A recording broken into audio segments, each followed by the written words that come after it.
Yeah, I thought I would give a little introduction. So Peter Gray is a psychology researcher and scholar at Boston College, and works on the intersection between education and play. And he's also the author of several books, including the excellent Free to Play, which I highly recommend for anyone here. It's a wonderful book on unschooling and democratic schools as well. Today he'll be presenting the talk, The Biology of Education and the Obsolescence of School. And with that, I hand over the floor to Peter. Thanks so much for being here. Well, thank you for having me. It's nice to see you all who are here. I'm going to give a talk on the biology of education, and then maybe if there's time at the end, talk about the obsolescence of school. We'll see how much time there is. I definitely want to leave time for questions and discussion at the end of the talk. So I'm an evolutionary psychologist, which means that I'm interested in human nature. I'm interested in how our human nature came about by natural selection, and I'm particularly interested, especially in recent years, in the nature of human children, and most particularly in those aspects of children's nature that have to do with their education, which really are all the primary aspects of children. The purpose of childhood is education. Natural selection created children with the characteristics that lead them to educate themselves if we allow them to do so. Unfortunately, we're not in this day and age so much allowing them to do so. And so this is a big part of what I've been working on.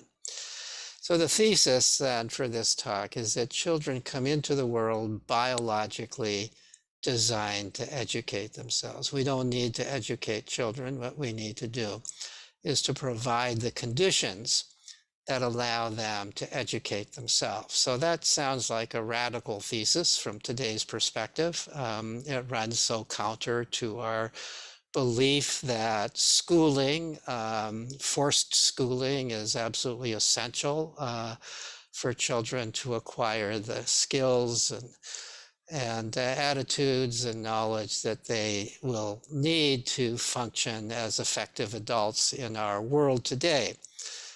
My research suggests that that assumption is not true.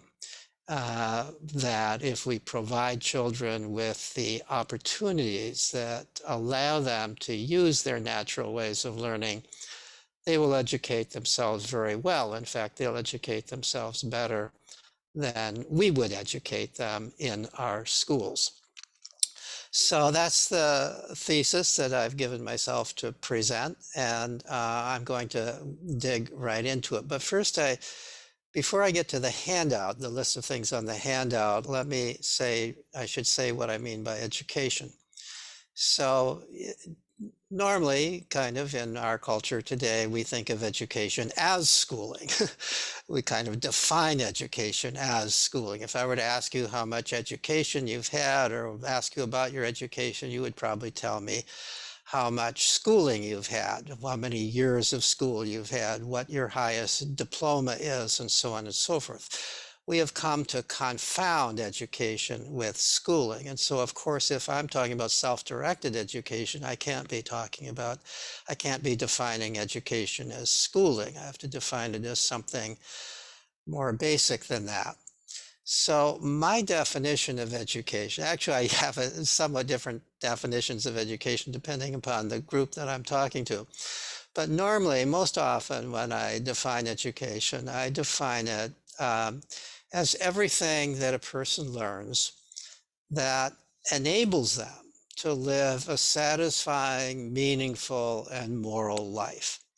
So I don't define it as exactly the same thing as learning. I define it as the good things we learn, the things that are really helpful that we learn, the things that enable us in the long run to live a satisfying, meaningful, and moral life. I think this is kind of what most of us would want education to be doing.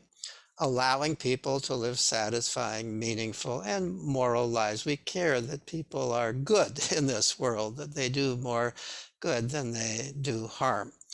So that's kind of my rough definition of education. Sometimes when I talk to groups of anthropologists, I define education a little bit differently. I start off then by talking about how we are cultural animals, that we have been passing culture along throughout our whole history as Homo sapiens, and probably longer than that. We are the cultural animal. That's what defines us in some sense. We're the animal that can't survive without culture. And what does culture mean? Culture is what gets passed along from generation to generation. Every generation picks up a good share of the knowledge and skills of the previous generation and builds upon that. So another way that I define education then when I'm talking to anthropologists is the process of cultural transmission, the process by which every new generation acquires the skills and knowledge and mores and so on of the previous generation. So that's another way of thinking about education. So now I want to, so what does that mean? What are these skills? I mean, in some sense, you could think of it this way. There are some skills that human beings, let's go back to the happy and the moral and satisfying and moral life and meaningful life definition. There are some skills that human beings everywhere have to learn, no matter what culture they're growing up in order to live that kind of a life. These include things like walking on two legs, speaking your native language, being able to control your emotions to some degree, being able to get along with other people. We're a social species. We can't survive alone. We have to be able to cooperate. We have to know how to elicit cooperation. We have to know how to compromise and get along with other people. These are some of the skills that people have to learn no matter what culture they're growing up in. So these are kind of species typical skills.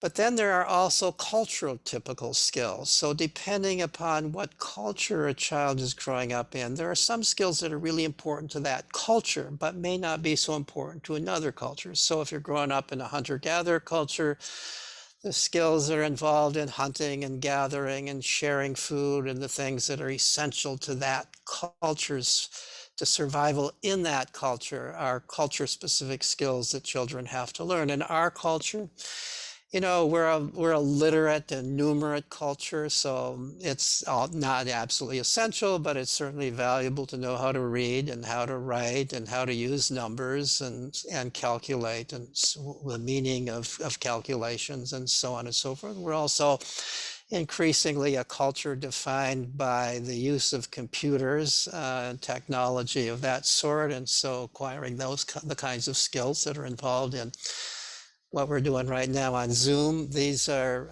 important skills for most people to develop who are growing up in our culture today. So those are cultural skills. So those are two categories of skills that are really important to develop.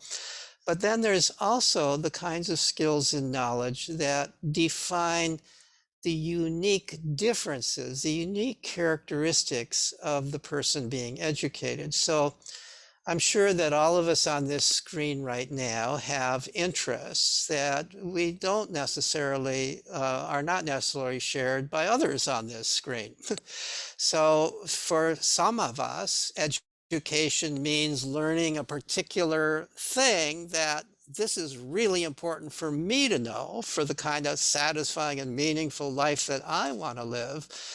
But that may not be important for you to know for the satisfying and meaningful life that you want to live. So we live in a world where knowledge and the number of skills are essentially infinite. I mean, there's no way any of us could come close to mastering all of it, right? Our schools are premised on the idea that everybody's supposed to master the same things, as if we were all going to be doing the same things in life, as if we all had the same interests, as if the world depended upon our all knowing the same things.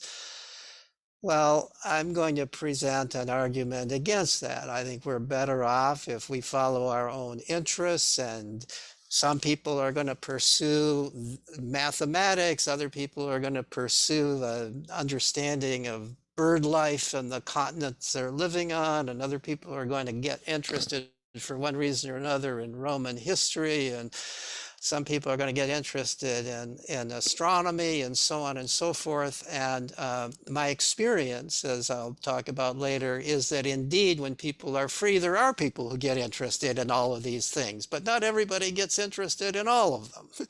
And if you get interested in something, you learn about it, and you pass on that knowledge and you develop that knowledge. So, so briefly, then there's these sort of three categories that you could say. There's those skills and knowledge that are essential, more or less essential for everybody to know, no matter where they're growing up. Then there's those culture-specific skills that are important to learn. And then there's those individual specific skills that are important to learn, that different people, it's important for maybe you to learn that, not important for me to learn it. It's important for me to learn something else because I've planned a life that depends upon learning those particular things. So that's education. So now a kind of, if you do have the handout, you can see that I'm now going on to A in the handout, the educative instincts that underlie self-directed education. So when I say that children come into the world biologically designed to educate themselves, what am I really saying? I'm saying that they come into the world with certain basic drives or instincts, and that these are characteristics of all normal human beings, and short of those who have very serious brain damage, that lead human beings to educate themselves as long as they have the freedom to do so. And it's not really a great mystery what these are. They're kind of obvious. Anybody who's observed a child or anybody who's even introspected about yourself knows these are a basic part of being human. So the first drive that I've listed here under A, under educative instincts, is curiosity. You know, Aristotle in his famous treatise Metaphysica on the origin of knowledge, the very first sentence in that treatise was, human beings are naturally curious about things. Nothing could be more true than that about us. We are curious from the moment we're born, and unless that curiosity is suppressed until almost the moment we die. We are constantly curious. We are constantly wondering what's going on around us. We're constantly trying to figure out the world around us. There's research with newborn babies showing that already within hours of their birth, they're exploring their environment. If you show them, as soon as their eyes can fix a little bit, you show them a particular pattern, and they look at that pattern as if they're studying it. And then you show them a choice between that pattern and a new one, and they spend more time looking at the new one than at the old one. It's as if, okay, I kind of got that one. Whoa, well, this is something new. Let me look at this one.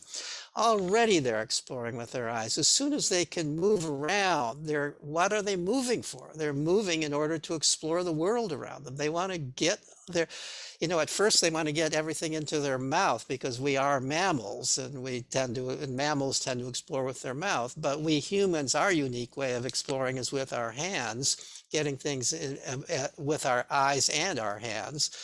And so they want to get their hands on things as soon as they can move around. This is why we have to baby-proof our house, because they want to get their hands onto everything. They want to explore everything. What would happen if I dropped this on the floor? What would happen if I, stuck this hairpin into that socket in the wall, and so on and so forth. So we have to So it's obvious that children are just, we try to stop them from exploring the world because of the trouble they cause by exploring the world. We don't have to encourage them to explore. They just naturally do that. And this curiosity does not die off as they grow into older childhood unless we kill it once we start school, where we tend to shut curiosity off because curiosity will get you into trouble in school. Not everybody can be curious about the same things at the same time. That's not going to happen. So in order to have a classroom, you have to shut off curiosity. Individual curiosity is disruptive in the classroom. So that's curiosity. Curiosity is the drive to acquire information about the world, and especially, what's out there. How does it work? What can I make it do? What's there? What does it do? How could it be useful to me? So the second drive I've listed on the handout is playfulness. So curiosity is the drive for knowledge and understanding. Playfulness is the drive to practice and create. Play is doing stuff, and play is learning how to do stuff.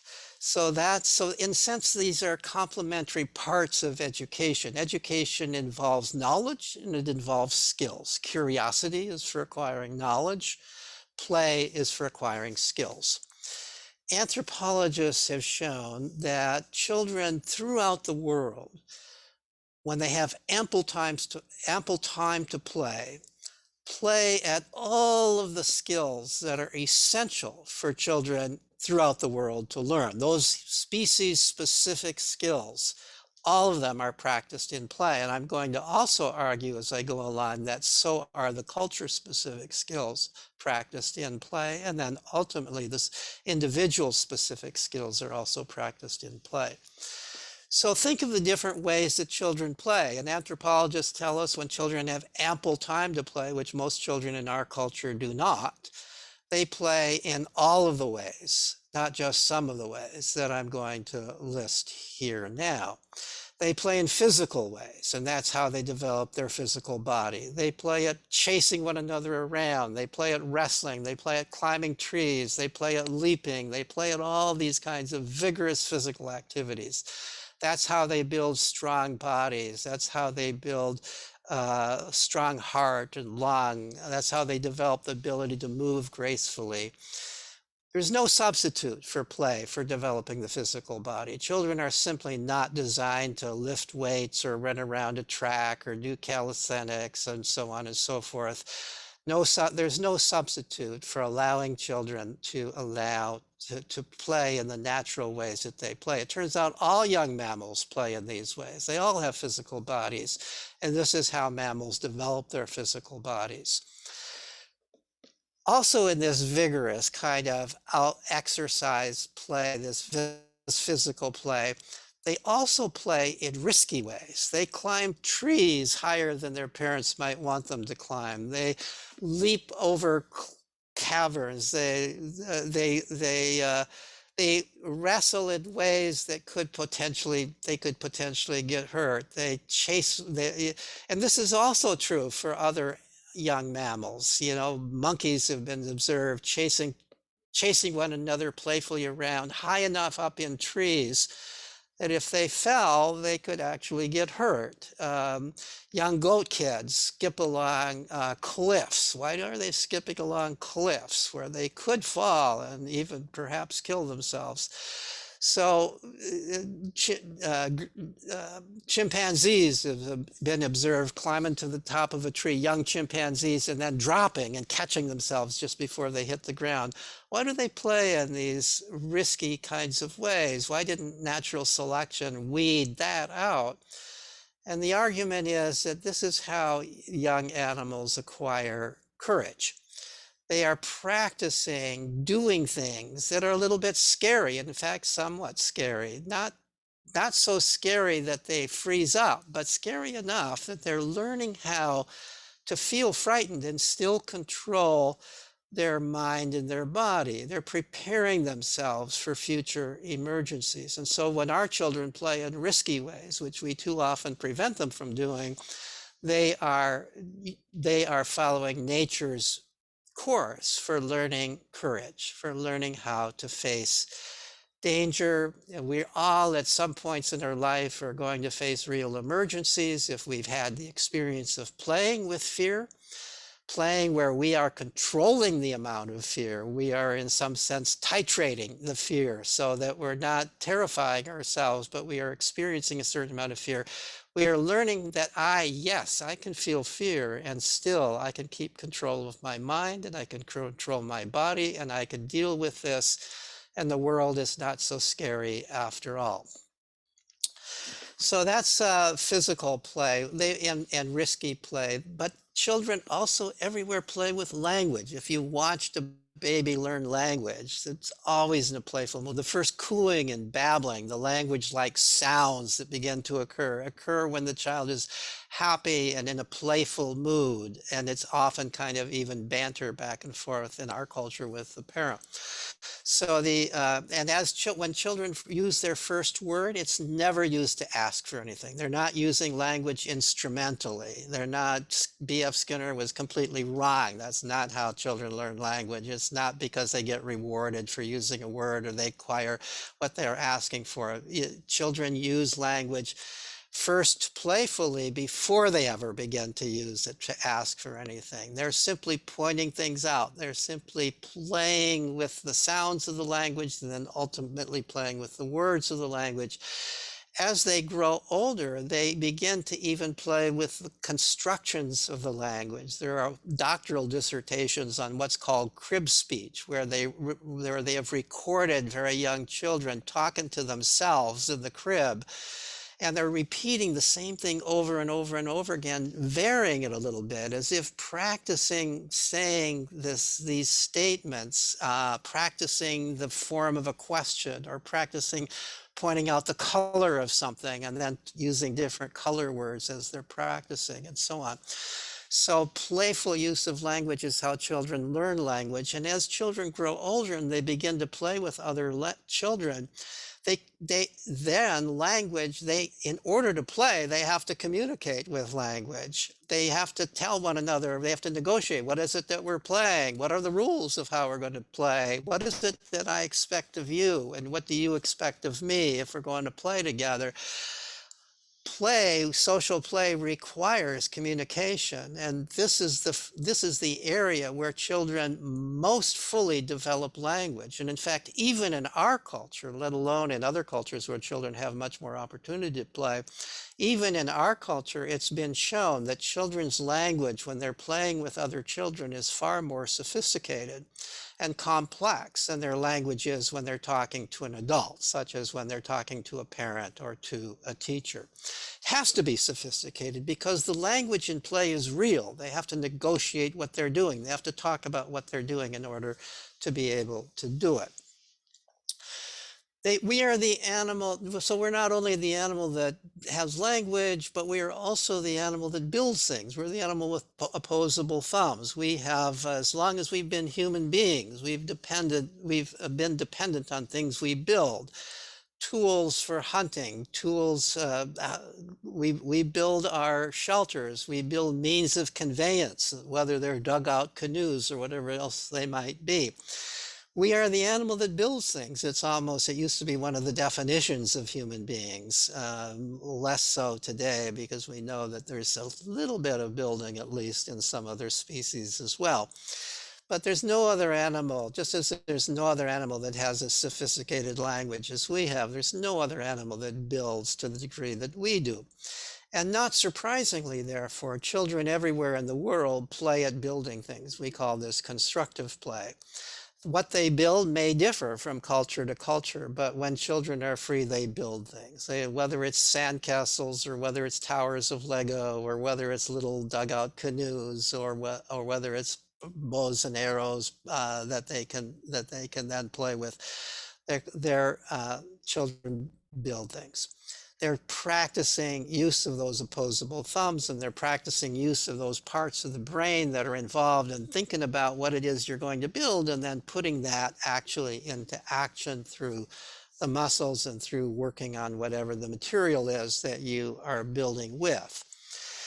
So we are also the animal that has to follow rules. You know, we can't just behave in accordance with our whims and wishes and impulses. We have to control our impulses. That's part of what being a human being is. If a person can't do that, we tend to call them an animal, like they're not a human being. That's almost part of the definition of a human being. We follow social norms, social rules that are part of our social structure, part of our ability to get along with one another. Well, not surprisingly, I'm going to argue that all play involves rules. Children, when they're playing, they're following rules. They're doing things, and they've got a concept in their head of what they're doing. And then they're following through on that concept. And to play, therefore, you have to control your impulses and follow the rules of whatever the play is that you're doing. If you're building a sandcastle, the rule is I'm making a sandcastle. I'm not just piling up sand randomly.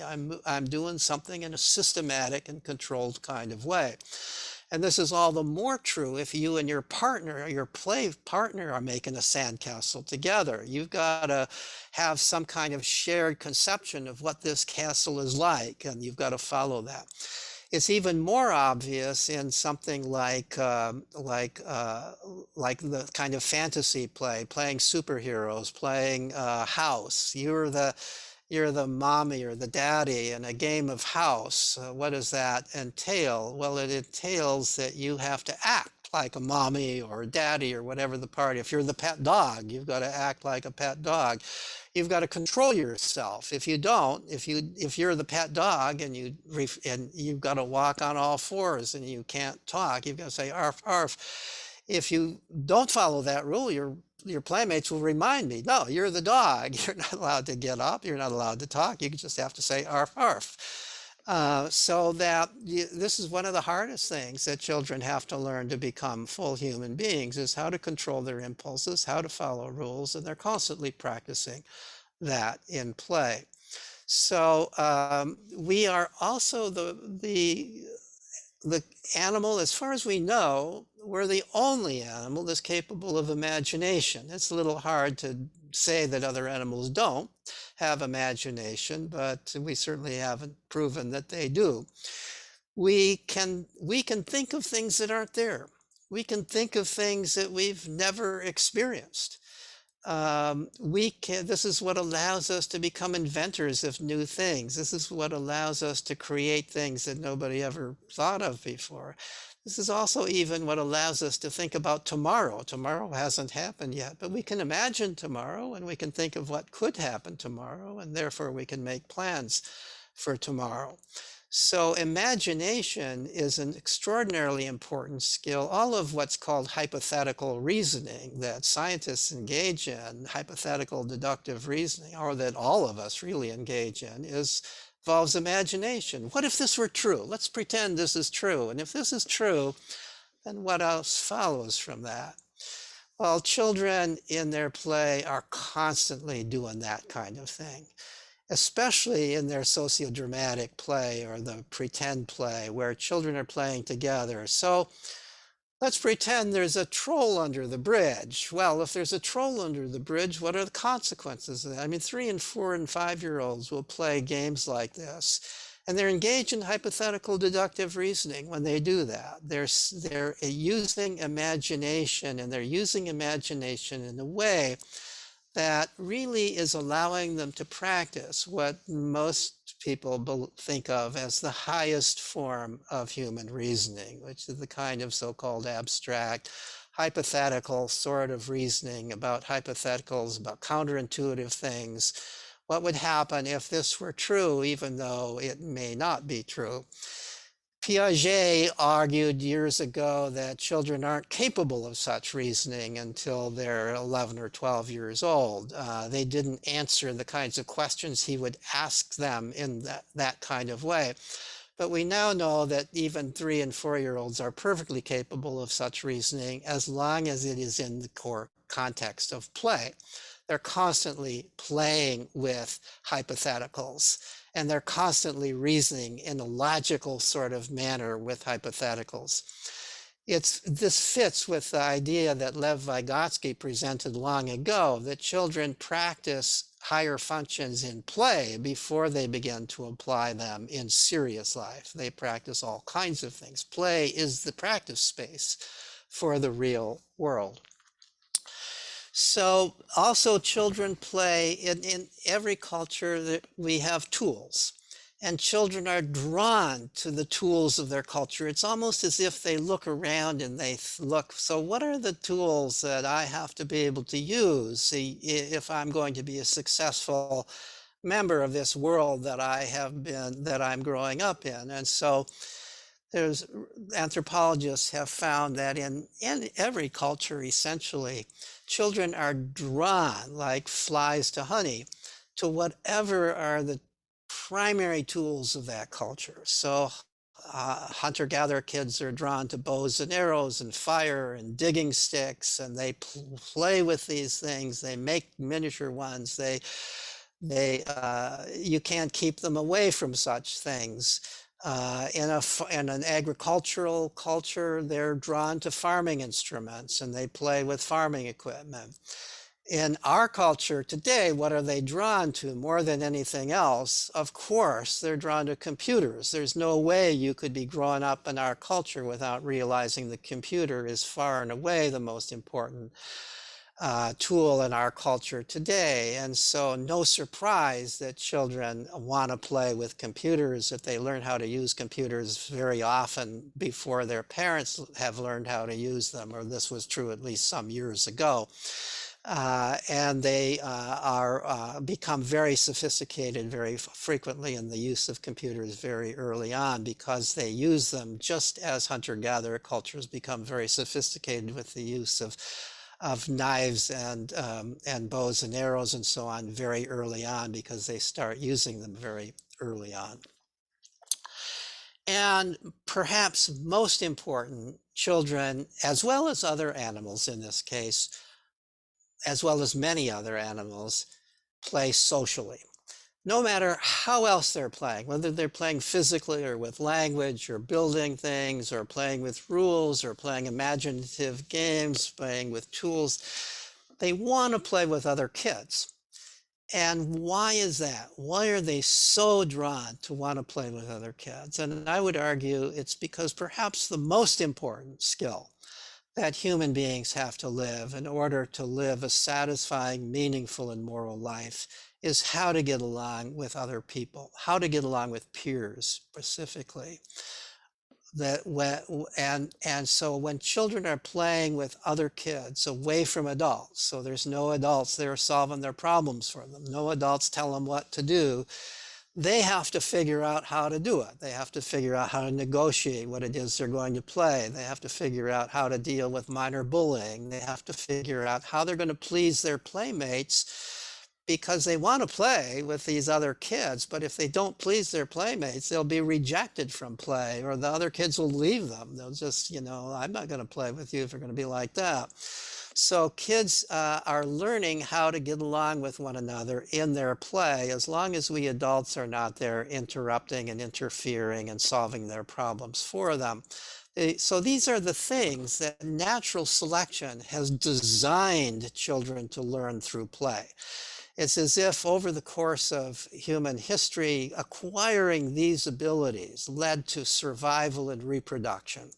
If you can't acquire these abilities, you are less likely to survive and reproduce and pass your genes along. And so consequently, the genetic potential to play in all of these kinds of ways, and therefore learn these kinds of skills that I just described, were passed along from generation to generation of human beings. This has all occurred long before we had anything like schools. We've been human beings for hundreds of thousands of years. we've only had schools for most people in the world about 100 years or 150 years. For all of us, not more than 300 or 400 years, except for maybe a few princes and such people. So education has always occurred. We wouldn't be human beings without it, and it is and it has generally occurred without what we call schools. So the third characteristics that I've listed on your handout, I should probably keep an eye on the time here. The third characteristic I've listed on your handout is sociability. So we are a curious animal, we are a playful animal, we're the most curious and most playful of all animals, and we are also not necessarily the most social of all animals, but we're certainly one of the most social, maybe the most social mammal. And we absolutely depend upon getting along with other people. That's part of, and I already talked a little bit about that as to why children play socially. They have to learn how to get along with other people. You're not going to survive. You're certainly not going to be able to reproduce if you can't get along with other people. So, but sociability in the context that I'm using it here has to do with a way of learning. Part of our reason for being sociable is that we acquire information from one another. This is why we are so social. We need other people in order to learn about the world from them. We don't learn the whole world from scratch by trial and error and out there exploring the world. We learn a huge amount about the world by learning from other people. We pay attention to what other people are doing and how they're doing it. We watch, those little hunter-gatherer kids are watching people using bows and arrows and digging sticks and so on. They don't have to be taught. They're paying attention. They're watching. They're learning by paying attention to it. Kids in our society are watching you watching their parents and other people, and learning from them by looking at them, by listening to them. And often, especially in our culture, by asking questions. Once you can talk, you begin to ask questions. You want to know things, and one way to get to know things is to ask people who might know it, who might be able to explain it to you. Not only are children come into the world with a drive to know what other people know, but also with a drive to tell other people what they know. They like to share information, not necessarily with adults, and especially if it sounds like they're being tested. But kids like to share information with one another, and I'll give you an example of that in just a moment. So we are irresistibly drawn to others as children, and in the process of interacting with others, we are learning from others all the time. So this is the sense in which we teach and learn, and it's reciprocal. Whenever you're engaged in a conversation with another person, you're both teacher and learner, and this is the natural way that people learn, through interaction with other people. You learn what you're interested in. If you're not interested in it and it doesn't have any real meaning to your life at this time, then you're not going to pay much attention to it. So those are three of the basic educative instincts. I want to illustrate how those three instincts work together by describing some little experiments. They're called experiments. They're really just demonstrations that Sugata Mitra did a number of years ago. Most of you have probably heard of these. He has a very famous TED Talk on this. But in the late 20th century, in the late 1990s, Mitra was the head of a education technology firm in New Delhi, India.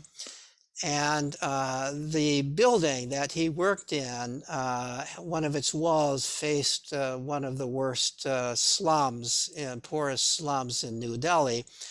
And there were a lot of street kids out there who weren't going to school, who were illiterate, or most of them illiterate, and so on. So he got the idea, what if I made a computer available to these kids? Would have just made it available. Not going to show him anything about it, just make it available. So he did an experiment. He called it the hole in the wall experiment. He made a hole in the brick wall of the building, put a fairly indestructible early version of computer there, 1990s version of a computer. And he told the kids out on the street who began to gather around it because they were curious about it, right? Gathered around it, he said, you can play with it. And that's all he said. And so the kids, so here's what happened. Curiosity drew the kids to this thing. They'd never seen anything like this before. It seemed maybe it was a little bit like a television set or something. And they began to explore it as any kids would. And they, oh boy, if I touch this here, something changes on the screen.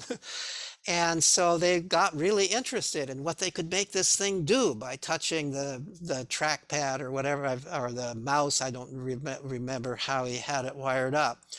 And what he found is very, very quickly, literally within days, they figured out how to do pretty much anything you could do with that computer. Later on, he added internet connection to publicly available computers. And he found that children on their own learned how to download stuff. They found that within a very short period of time, children were doing pretty much everything that anybody ever does with a computer. They were downloading music, they were playing games, some of them were learning English words, even if they didn't speak English, because there were English words on the screen, and they were sharing this, and a few of them knew English. Some of them were learning how to read who didn't know how to read. Some of the older kids were downloading stuff that was in their native language and finding information this kind of way. What ultimately, Mitra set up something like 100 computers, he and his co-workers, in different places in India, some rural, some urban. In one of his papers, he made the claim that for every computer he set up, 300 kids became computer literate. At that time, there was this belief that if we just provided every child in the world with a computer, the one laptop, one child view of education, then we would provide the knowledge that we would give everybody access to knowledge. Mitra's point was you don't need one for every child. It's better to have a lot of children on one computer because they're learning from one another. So what's happening here is curiosity is drawing them to the computer and to explore with it and discover its properties. Playfulness then arrives in, and then they play with the properties. So for example, once they've figured out how you can draw on the computer, use the draw program, then they're playing and drawing things. Once they figure out how to download stuff, they're just downloading stuff to play with downloading, and so on. So they've acquired the information through curiosity, they're acquiring skills using it through playing with it, and sociability is what's leading all this to spread. Not every child has to discover every aspect of this computer. One child discovers it and they all know it, all because they're playing in a group. So there's 10 kids around that computer. One kid makes this discovery, they all see it, they all want to try it. And then one kid in this friendship group has a friend in some other friendship group, and he goes and tells them, and pretty soon they're there. So the knowledge spreads like wildfire because of this basic sociability of human beings. Children share with one another what they know, if this is exciting, and they think it'll be exciting and interesting to their friends. So let me go on then now to the fourth characteristic that I've listed as a drive for educative drive, which is willfulness, the drive to be in charge of one's own life. Willfulness, all these characteristics get you into trouble in school. Willfulness especially does. Willfulness is the drive to take charge of your own life, to not be a subordinate, to not be a slave, to not be controlled by other people. there's some sense in which all of us come into the world realizing, yes, we do depend upon other people. We need to make friends. We need to negotiate. But yet, in some other sense, we also have to live life on our own terms. We ultimately have to take responsibility for our own life. If we allow other people to take control of our lives, the history that went into our natural selection says they're likely to exploit us. We have to be careful. We have to keep charge of our own life in some way. This drive to keep charge of your own life and not do things just because other people tell us to do it. This is what we call willfulness. Historically, this has a bad rap. Willfulness, back in the time when schools first were started in the Protestant Reformation, willfulness was regarded as next to sinfulness. And the primary stated purpose of school, believe it or not, I've written about this elsewhere, was to drive the willfulness out of children and to teach them obedience. That was really why we originally had schools of the sort that we have today. And I would argue that even today, that's the primary lesson of school, which is to teach obedience. So, because almost the only way you can pass in school is to do what you're told to do, and almost the only way you can fail is to not do what you're told to do. So obedience is clearly the primary lesson even today, which requires the suppression of willfulness. So, but what is willfulness from an evolutionary perspective? Willfulness is the desire to take charge of your own life. Willfulness is the statement, I'm responsible for my life. I've got to make my own decisions. I've got to do what I need to do. Otherwise, I'm likely to be a victim of other people's decisions rather than the director of my own fate. The fifth characteristic I've listed is planfulness. So planfulness, according to my spell check, is not an English word, but it should be. It is the capacity to plan. It is, even in this case, I'm arguing it's almost the imperative to plan. We are designed to plan ahead. We are designed to think ahead. That's part of extends from our ability to imagine tomorrow, think about tomorrow. Planfulness develops more slowly than these other abilities, which are kind of all very, very much present even in very young children. Planfulness emerges in young children, but it develops over time. It becomes more and more sophisticated if we allow children to plan, if we allow children to make some of their own plans rather than us doing all the planning for them. So the first planning occurs I would argue, in play. As soon as children can play, they can plan, because play requires a plan. I'm building a sandcastle. That's a plan. I'm going to make this sandcastle. And then you follow through. You're following through on this plan. And maybe as you get a little bit older and you're making a sandcastle with a friend, you talk about, let's make a sandcastle. You've made a mutual plan, and maybe you're building the sandcastle and you're going to leave it for a little while. You've got to go away to lunch, and you say, well, let's come back to this after lunch. So you're now thinking a little bit into the future. We're going to continue making this sandcastle when we come back after lunch. And maybe you'll forget, maybe you'll do something else, maybe you'll change your mind, but maybe you will actually follow through on that plan and do it. And as children get older, if they have lots of opportunity to plan like this, they begin to plan farther and farther ahead. And ideally, at least, and my research suggests in reality, when children are truly responsible for their own education growing up, by the time they're in their mid to late teens, they're kind of planning their future. What is it that I'm not always going to be supported by my parents? How am I going to support myself?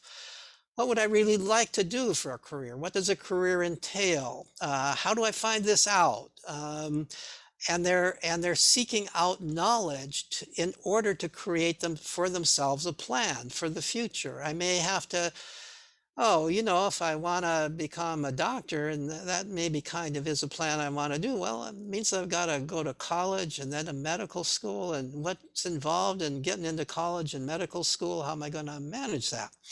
So children start to plan farther and farther ahead if we allow them to experience planning as they're growing up. If we do all the planning for them, they may kind of assume the world is going to plan for me, and they don't take such responsibility for their own planning as they become teenagers and young adults. So those are the characteristics that I would say are the biological foundations for self-directed education. I'm going to be a little bit quicker on the rest of this handout because, as I said, I do want to leave time for questions and discussion. But I just want to say a few things kind of following this up about what is some of the evidence that I have developed and others have developed to support this idea that children, even in our world today, can educate themselves if we allow these instincts to operate rather than our suppressing them as we do in schools and as we too often do even outside of schools in today's world. So I began some years ago to get interested, first of all, before I talk about in our modern culture, let me talk about hunter-gatherer bands. So we were hunter-gatherers throughout almost all of our evolutionary time.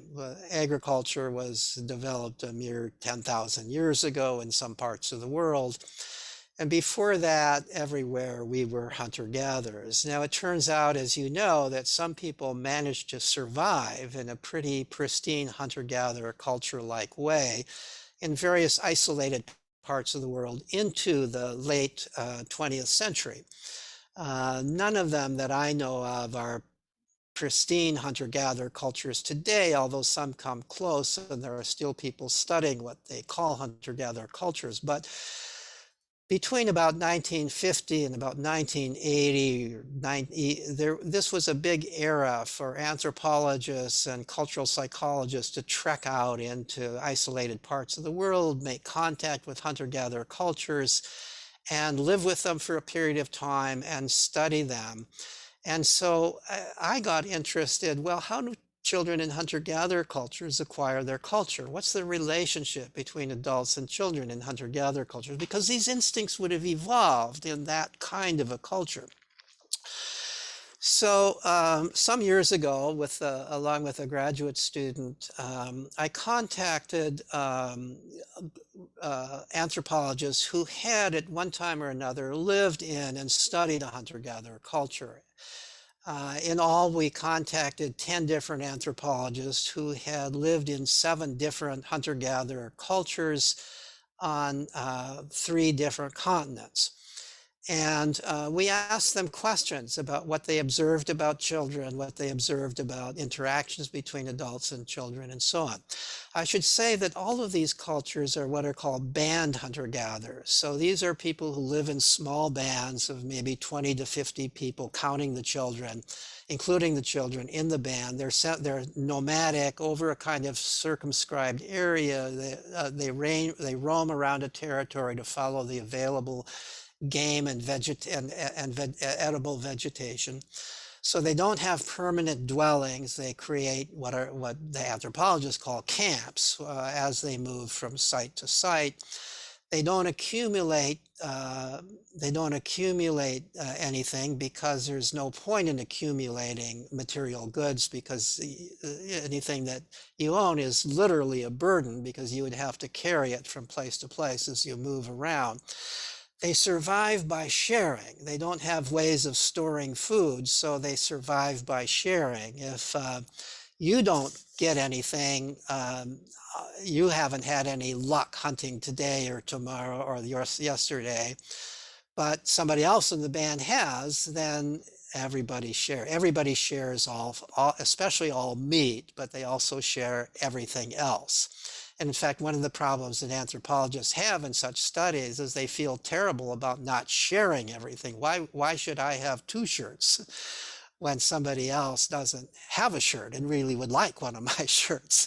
So there's this sharing is really part of the whole ethos. Sharing is how you survive in a hunter-gatherer band. Now, these cultures, all of these cultures are referred to by anthropologists. Another term for a band hunter-gatherer culture is an egalitarian culture, because these are by far the most egalitarian cultures that have ever been found. And they don't have hierarchy. There's no chief, there's no big man, there's no, sometimes we mistakenly talk about these groups as tribes, but that's not really the right term to use, because a tribe is generally a group that has a chief at the head of that's a more organized, more hierarchically organized. These are bands, and there's no chief, there's no big man, there's no bosses, there's no subordinates, there's no masters, there's no slaves. Everybody is equal, and they go to pains to follow this through. You don't, in a hunter-gatherer culture, it turns out, and I've heard this from various anthropologists, not only in our study, but also in what has been written by anthropologists. If you're a hunter-gatherer in one of these band cultures, you don't tell somebody else what to do, even if you know how to do it better. You don't tell them, oh, you're using that axe wrong, here's how you should be using it. But you don't do that, because that would make it seem like you think you're better than them. You are lording it over them in some sense by telling them that they're not doing it right, and that you might help them learn how to use an axe by kind of going off and in their eyesight using an axe in the correct way. That would be kind of a subtle way of showing them how to use an axe. But you wouldn't go over and tell them this is how to use an axe, because that would be acting like I know more than you do. I'm better than you are. And that is actually taboo in a hunter-gatherer culture. So they don't tell one another what to do, and this is the remarkable thing, they also don't tell children what to do. The same rules, the same taboo about telling one another what to do applies to children. So children in hunter-gatherer cultures willfulness is their guide. Children do whatever it is they want to do, unless it's extremely dangerous, in which case an adult would stop them from doing it. So that's the context of a hunter-gatherer culture. This was true of all 7 of the hunter-gatherer cultures in our study, and from my reading, it appears to be true of pretty much, if not all, band hunter-gatherer cultures. So there were actually 3 conclusions that came from this study of hunter-gatherer cultures about how hunter-gatherer children become educated. The first conclusion is that adults do not direct children's activities, as I've just described. I'm going to read here 3 quotations. These didn't come from our study. These are all from various writings by people who have observed hunter-gatherer cultures, by anthropologists. So here's one. Hunter-gatherers do not give orders to their children. For example, no adult announces bedtime. At night, children remain around adults until they feel tired and fall asleep. Adults do not interfere with their children's lives. They never beat, scold, or behave aggressively with them physically or verbally, nor do they offer praise or keep track of their development. Nor do they offer praise or keep track of their development. They simply assume the kids are going to be okay. And here's another quote. The idea that this is my child or your child does not exist. Deciding what another person should do, no matter what his age, is outside the Yucana vocabulary of behaviors. This happened to be an observation of a South American group called the Yucana. There is great interest in what everyone does, but no impulse to influence, let alone coerce anyone. The child's will is his motive force. So by the time we had the Protestant Revolution, or even before then, will was the playground of the devil, free will. The will of the child had to be suppressed. But in hunter-gatherer cultures, will was the governing influence of children. And here's another quote. Infants and young children are allowed to explore their environment to the limits of their physical capacities and with minimal interference from adults. Thus, if a child picks up a hazardous object, parents generally leave it to explore the dangers on its own. The child is presumed to know what it is doing. So I've seen slides of 2-year-old hunter-gatherer children playing with fire, playing with machetes, adults sitting in the background, not paying any attention to this. I asked one of the anthropologists, somebody who this was actually a cultural psychologist who happened to be in my own department, Gilda Morelli. So why do the adults allow them to play with these dangerous things? Don't the kids sometimes get hurt? And she said, yeah, they do sometimes get hurt. You know, they cut themselves, they burn themselves. Practically everybody's got, you know, some scars from such a thing, but they can't kill themselves with this. You know, they're not going to kill themselves. They're not going to wound themselves in a permanent way. And the adults understand this is how the kids learn how to use things, and why should they stop them? So, and they're going to be able to use these things much better if they practice with it while they're young. So the hunter-gatherers seem to have this understanding. On the other hand, as she pointed out to me, or actually this was another anthropologist pointed out to me, the poison darts, they're way up high in a tree where no little kid could get to them. Poison darts could kill you. Poison darts, you don't want little kids playing with poison darts. So these are not neglectful parents. These are people who understand the difference between a real risk and the kind of risk that's actually healthy for children to engage in, something that we in our culture have lost sight of to a large extent. We are preventing children from playing in healthy, risky ways. And sometimes, especially here in the United States, we're leaving loaded guns around, on the other hand, which is the equivalent of leaving leaving poison darts around. So that's the second point, is that children, including teenagers, have essentially unlimited time to play and explore. So one of the questions we asked in this survey is, how much time did children have to play? And the answer we got from every one of the 10 anthropologists was essentially all the time. As one put, from dawn to dusk. From when they're 4 years old, which is when they're regarded as children and no longer infants, and they have common sense and don't need to be watched all the time by adults, on into their teenage years, really all the way up until the time when they're likely to begin having children themselves. They are children. And very little in terms of work is expected of them. Nothing is required of them. You don't require anything of anybody if you're a hunter-gatherer. And so if children are allowed to be free, what are they going to do? They're going to play. They're not going to play all the time. They're going to hang out. They're going to lie around in the hammock. They're going to rest there, and they're going to volunteer to help out sometimes because they like to help out. This is one of the ways that they learn.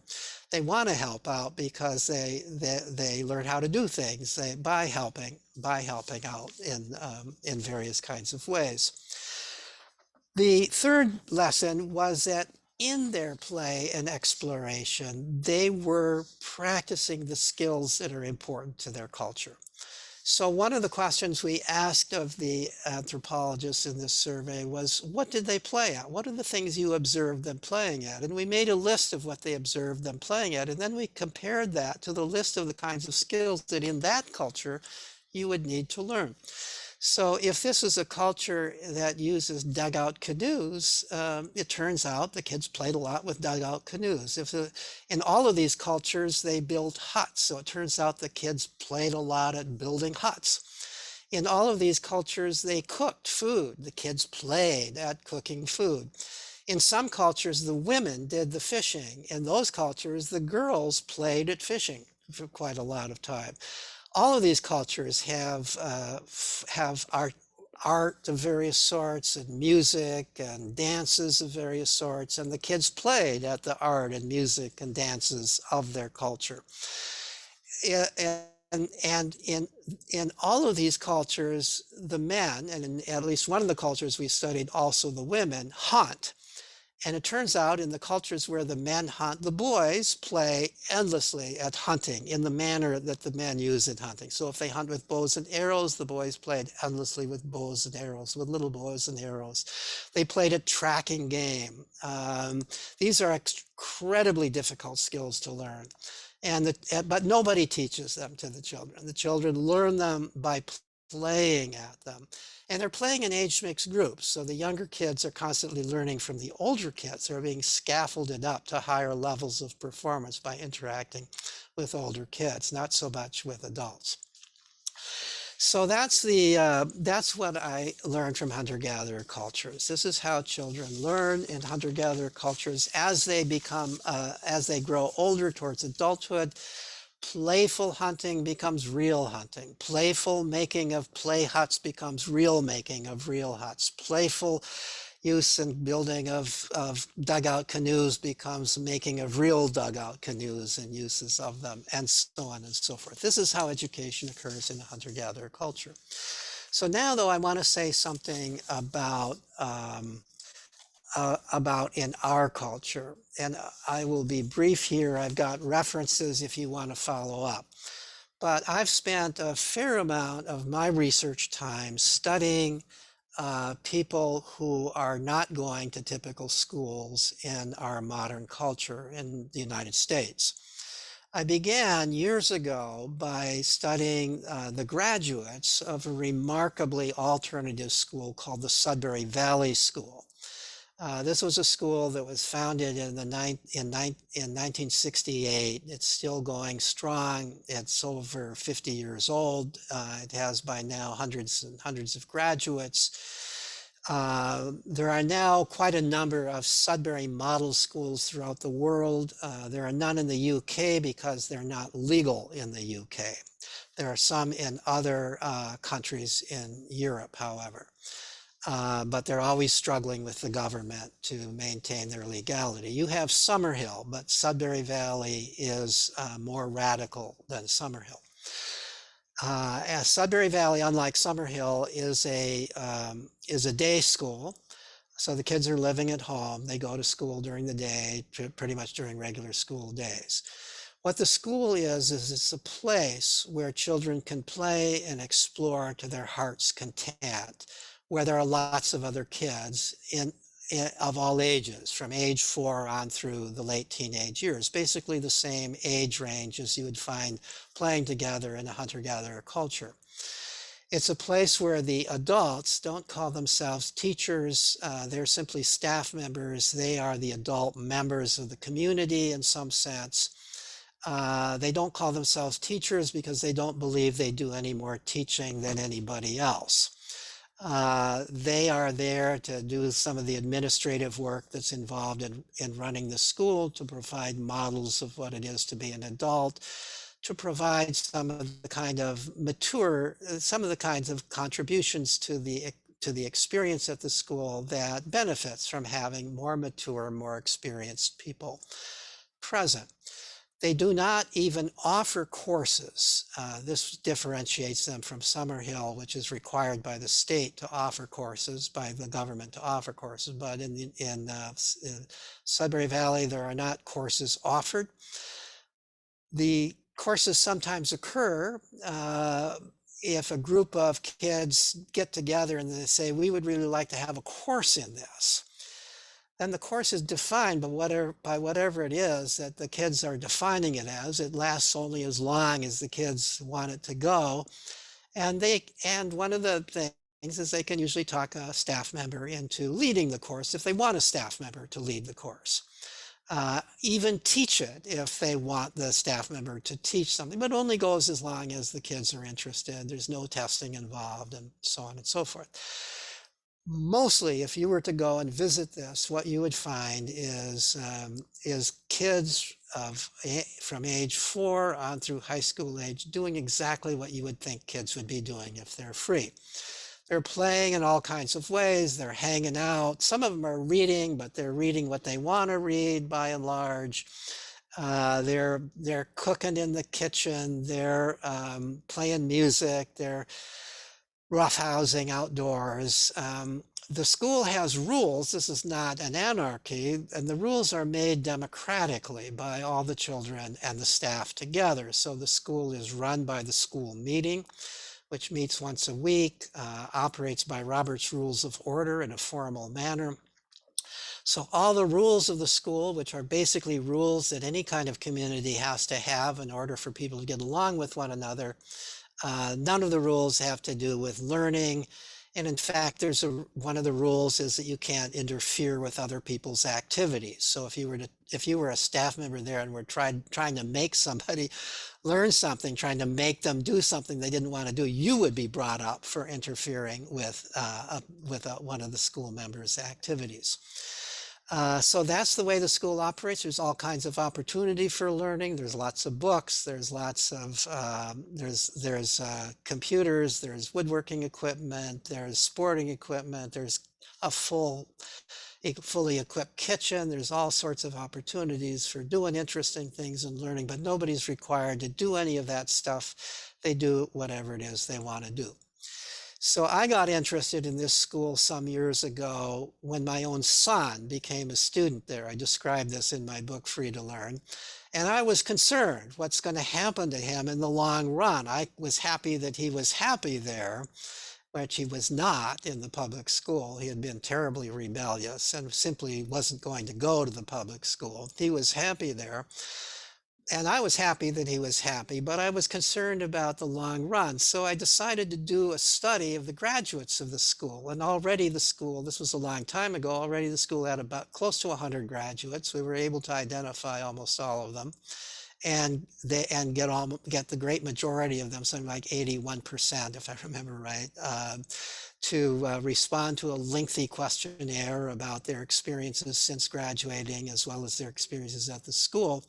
And I found out that the graduates of this school, including those who had never had any other schooling anyplace else, unless they went on to higher education, to college afterwards, were doing very well in life. They were well employed. They were happy in life. None of them had any regrets about having gone to this unusual school. I have since found some kids some young adults and older adults who do have some regrets about it, but they're a very small number. But in that first study, of about 80 graduates, it was about 70 of the graduates that were in that study.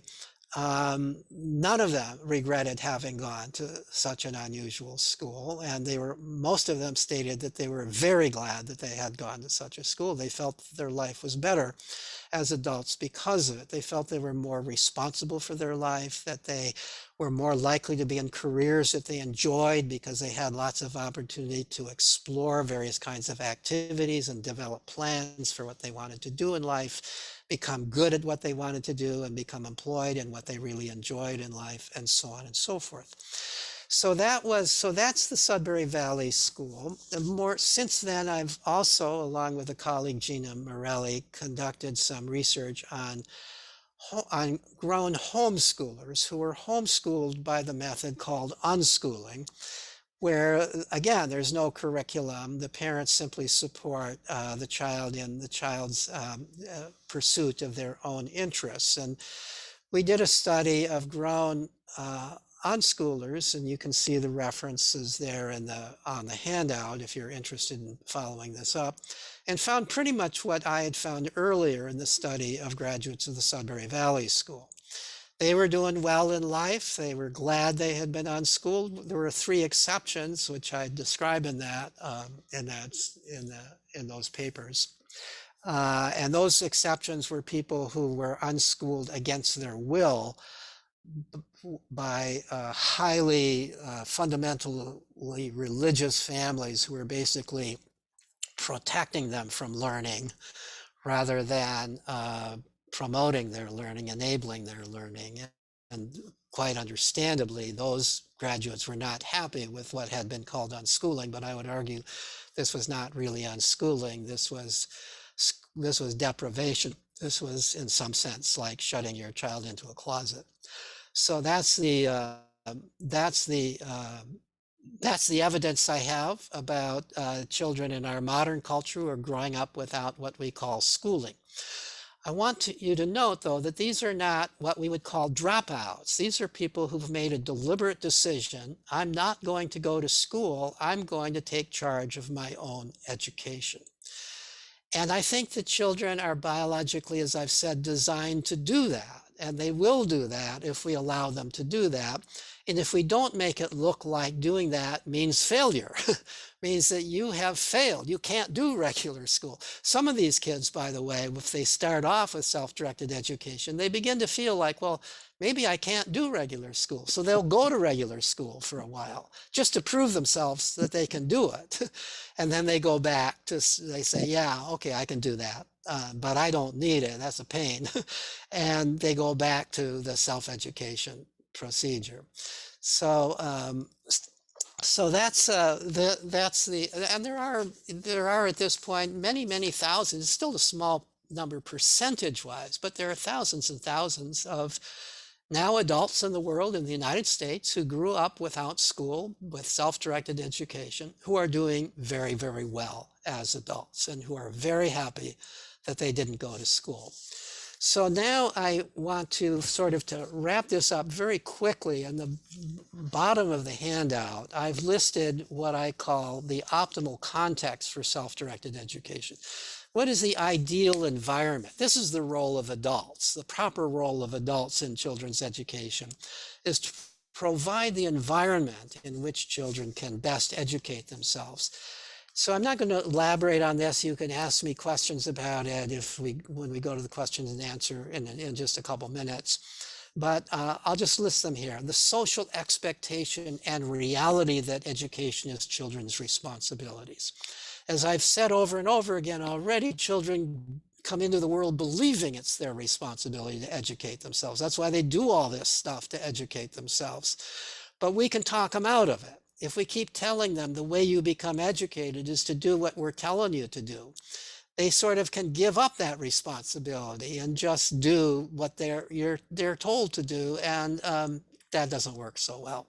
So in a Sudbury school, for example, or in a homeschooling by self-directed by unschooling method, the adults don't pretend that they're in charge of the child's education. They allow the child to go ahead with the assumption that the child is in charge of their education. Second is unlimited freedom to play, explore, and pursue your own interests. You need lots of free time. You need time to dabble at different things. You need time to get immersed in something that's, at least for some period of time, totally interesting to you, absorbing all your time. You don't want to have it be disrupted by a bell that says, now you've got to go and do something else. You might want to spend hours or days immersed in this kind of playful activity that you're involved in, or whatever it is you're involved in. You need time to get bored in between. You get bored, and boredom kind of stirs the soul. What do I really want to do? And daydreaming is kind of when children become philosophers. I mean, I remember as a child lying down in the, being bored on a summer day because we didn't have activities for kids, and maybe my friends weren't around, and I'd lie down on the grass and look up at the clouds. And I think I did some of my best philosophizing about, what is this universe I live in? Why is it I'm in here in this universe? What does it even mean to be here? What is a human being? These are the kinds of things. I think children are natural philosophers when they have time, but they need to have time to be bored, not always being busy doing stuff. We have the world in which we're constantly keeping children busy, and they don't have time to be philosophers, as well as not having time to play in all the kinds of ways that they want to play in and they can learn from. They need the opportunity to play with the tools of the culture. I've said that they're attracted to the tools of the culture, but those tools need to be available to them. The real tools, not just pretend tools, available to them. They need in our culture to play with computers, to play with cooking equipment, and so on and so forth. And they need a variety of adults around who they can approach, who they can observe to see what adults are like. Not just one adult or two adults, but a number of adults who are different from one another. And those adults should not be people who interfere or tell them what to do, but rather adults who are there to help if you ask for help. They're to provide comfort if you need comfort, and so on and so forth. And then fifth, I've listed free age mixing among the children and adolescents. Daniel Greenberg, the late Daniel Greenberg, who died just a month ago, who was the founder of the school, the primary founder of the school, argued that a school like Sudbury Valley could not work if you segregated children by age. And the reason is because the children are constantly learning from one another, and the younger children are especially acquiring more sophisticated ideas and concepts by playing with the older children.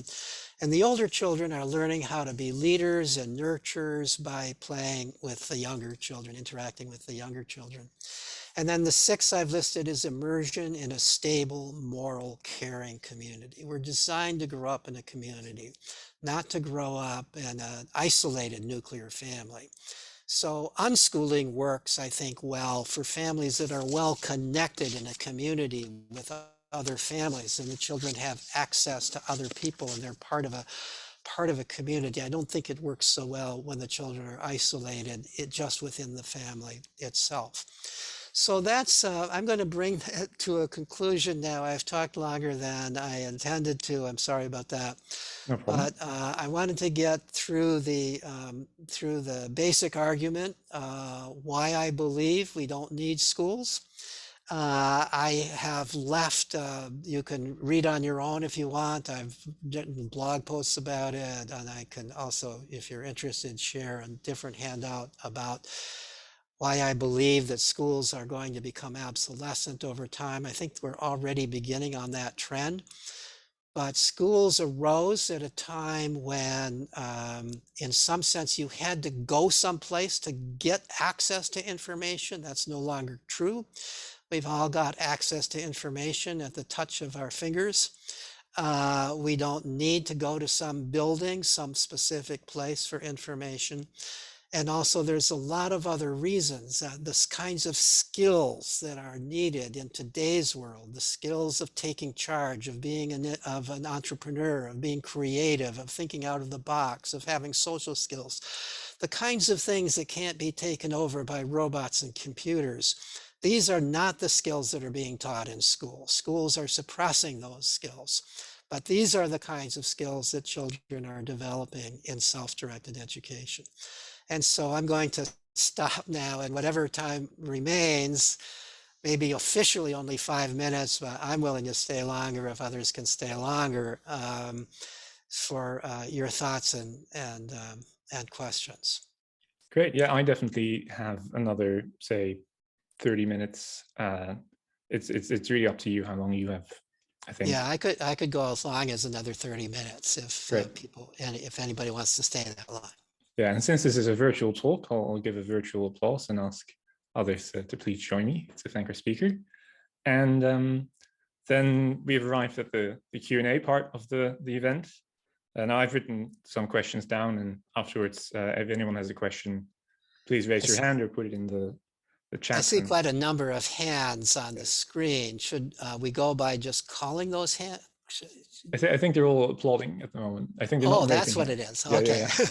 I thought they were raised hands for questions. Yes. Oh, yeah, thank you. Yeah, great. Yeah, so yeah, if you have a question, please raise your hand, or alternatively, you can put the question in the chat and I'll read it on your behalf. And then I have one or two opening questions, which is,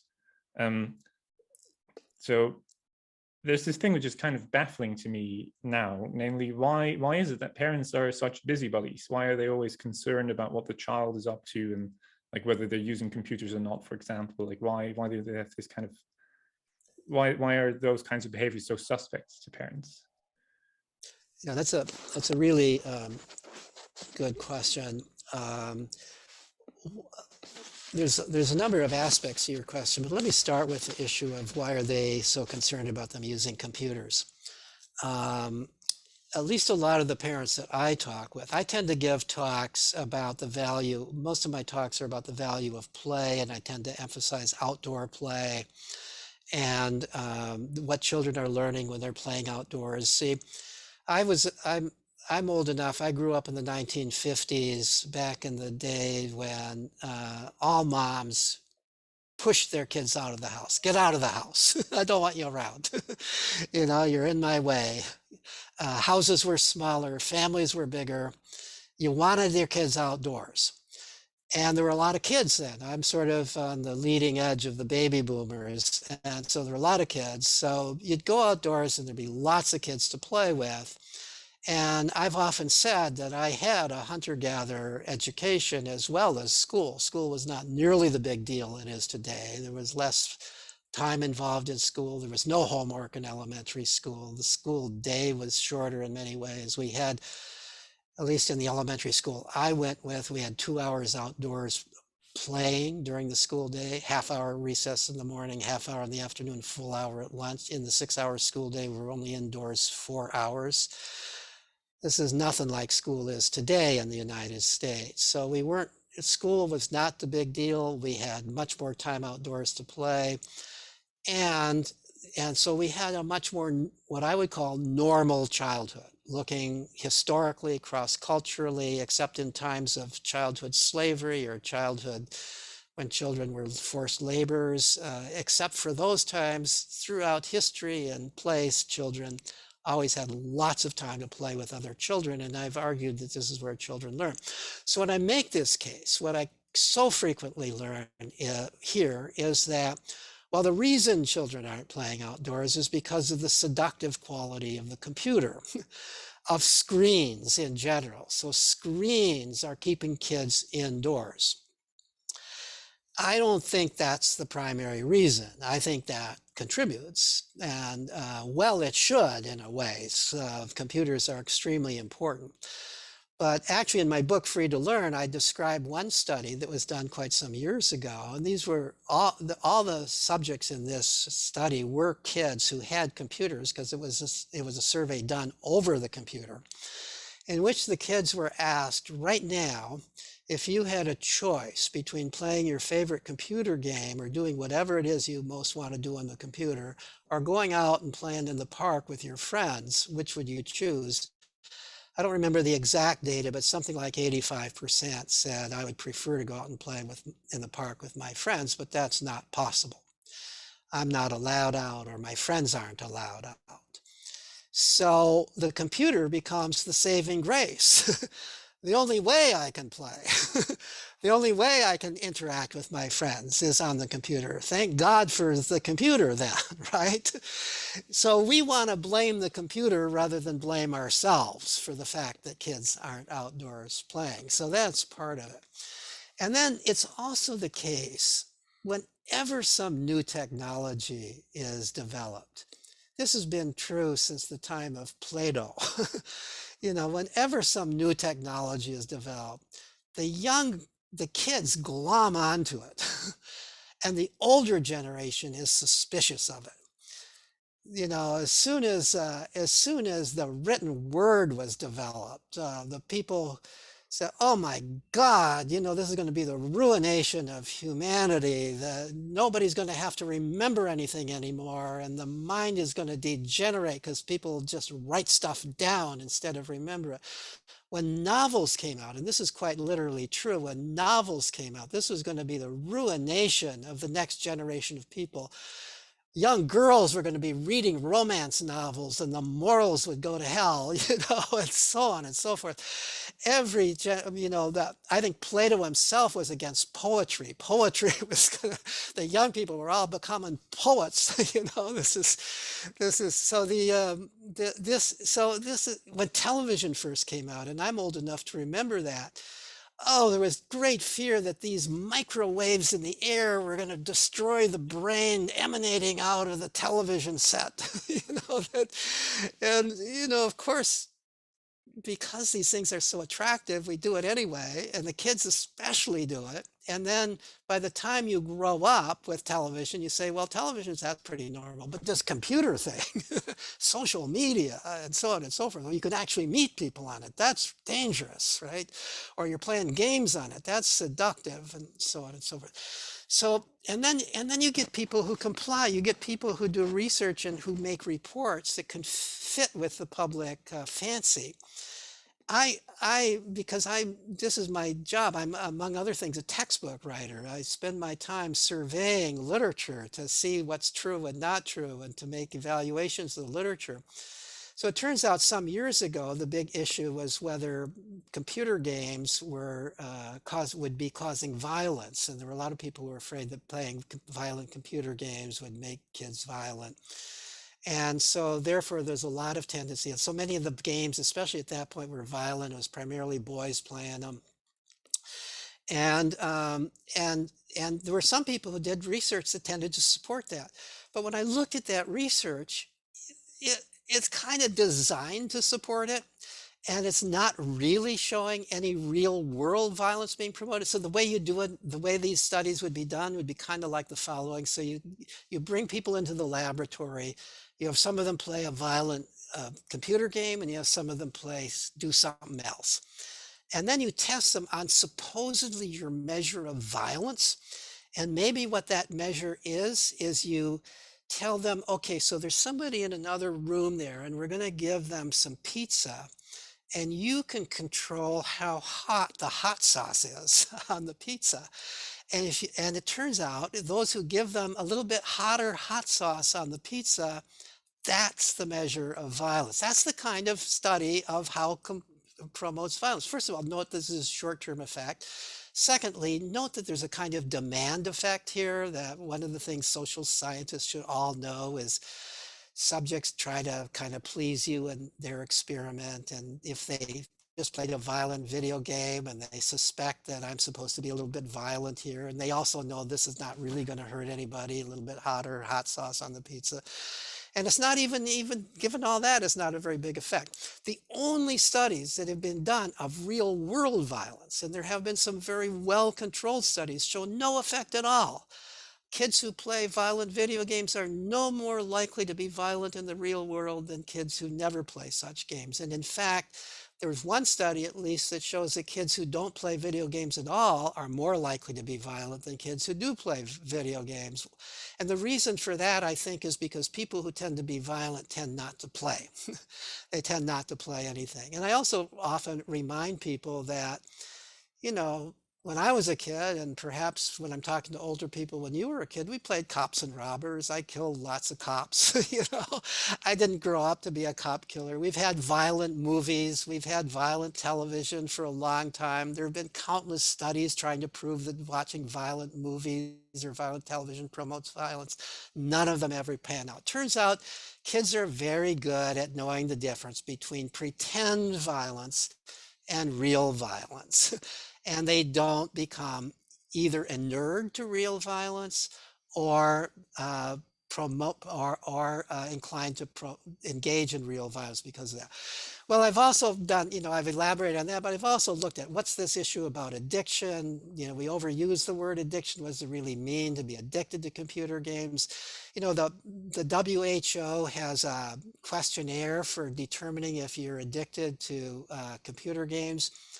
I took that questionnaire pretending that I was my 10-year-old self when I was really into fishing.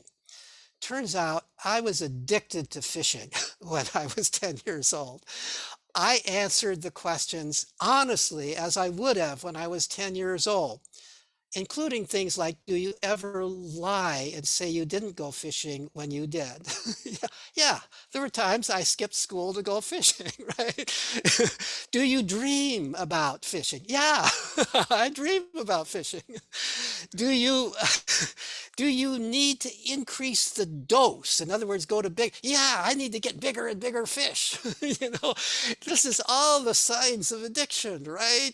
You know, so you know, I I take this with a grain of salt. And more recently, the whole issue is with social media. There's this claim that the kid, if you're on social media more, you're more likely to be anxious.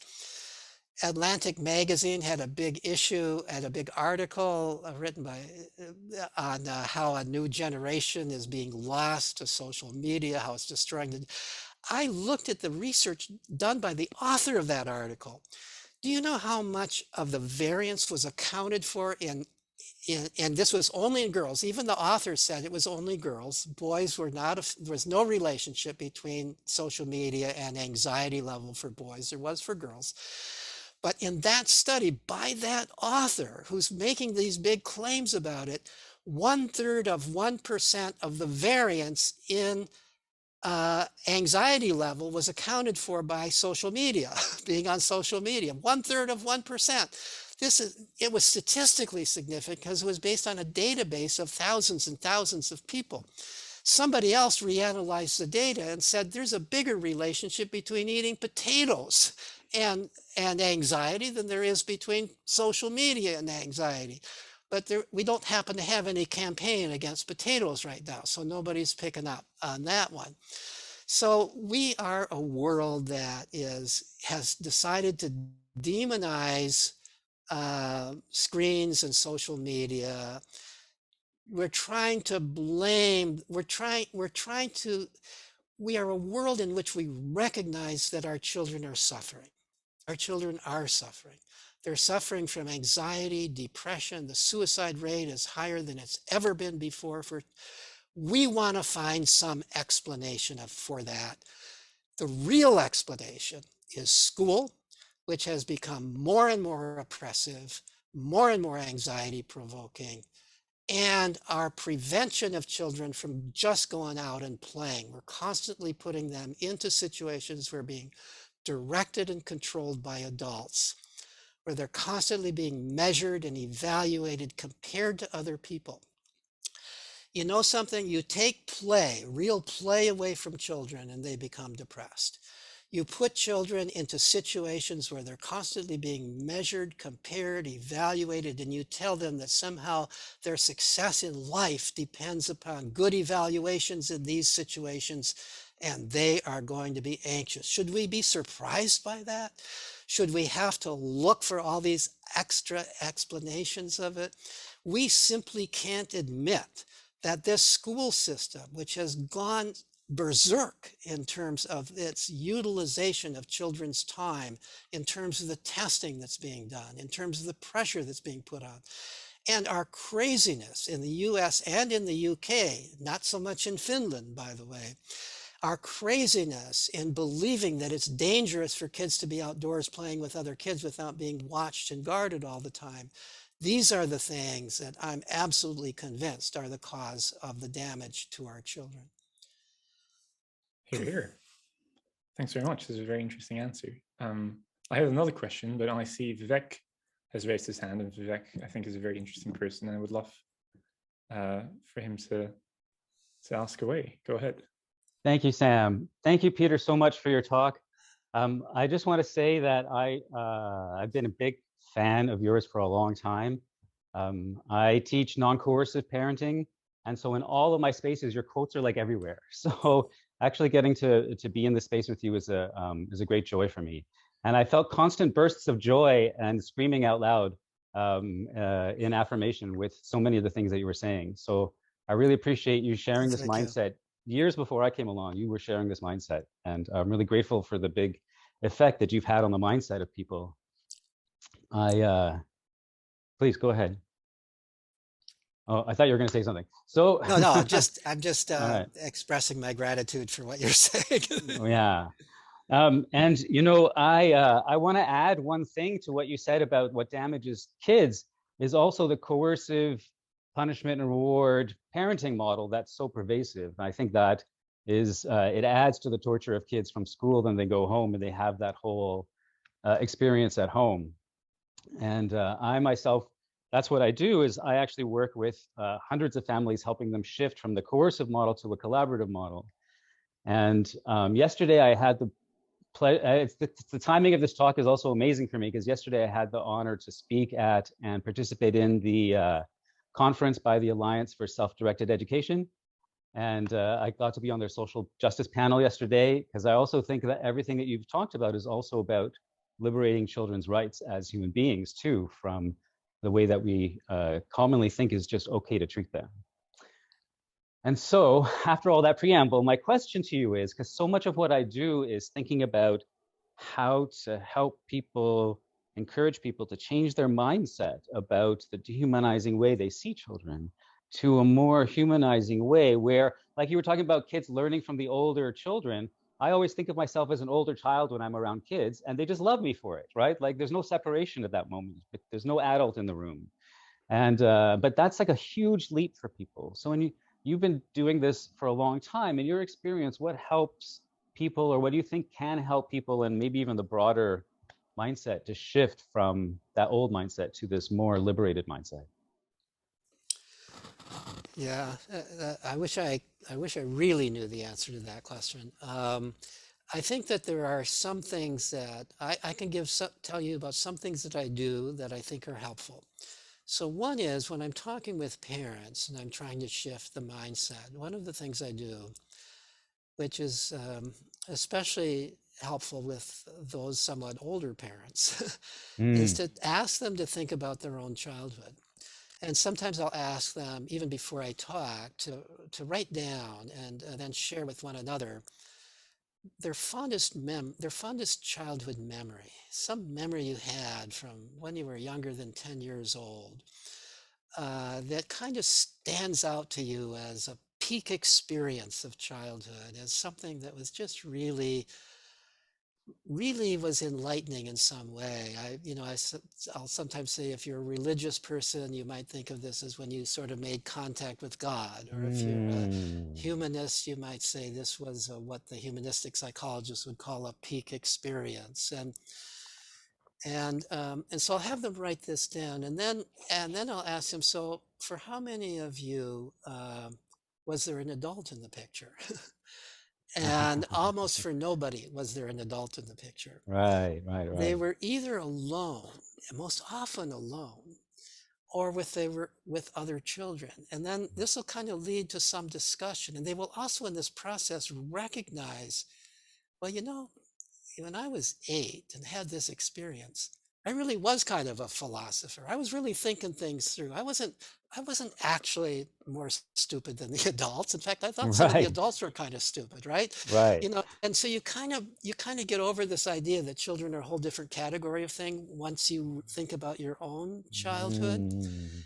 It's not quite so effective when I'm speaking to younger parents, because younger parents these days sadly grew up in a world where they didn't have much opportunity to play. They were almost never alone away from adult surveillance, right? So I really worry about the fact when we don't, we're already at the point you have to kind of rely on grandparents to remember that children were once free. you know, I've talked Yeah. to young parents, and I've pointed out things like, the comic strip Peanuts. Well, that was once true. Kids out there interacting with one another, doing all these adventures, no adults around. That actually was true. Right. And I've had parents say, "Oh no," in comic strips, animals can talk, children can be outdoors, all these crazy things can happen in comics. They don't recognize that when Schultz started that comic strip, he was writing about real children in the real Mm. world.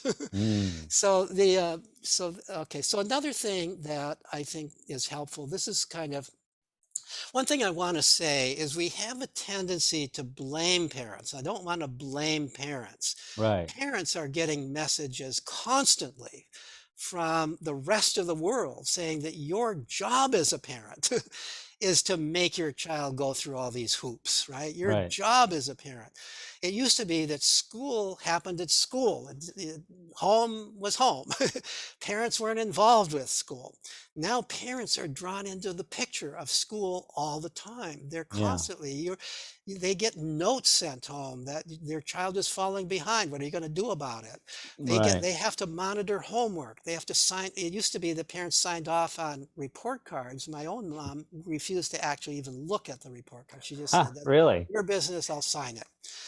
My mom was a bit of an extreme, but I think that was kind of the attitude of most parents in the 1950s. They didn't care that much about reporting. There were some who did. I'm sure there were some. It was maybe partly the social class I was in. We were in a working class we were a working class family that didn't care that much about school, not much Right. expectation of going to college and so on and so forth. Mm. So that was so so uh, so parents are kind of always getting this message: you're being a neglectful parent if you don't watch your child all the time. I hear from parents who say, you know, I allow my child to walk up the slide in the playground, you know, and then some other mom will stop my child from doing it or come over to me and scold me for allowing my child to set this bad example for their child.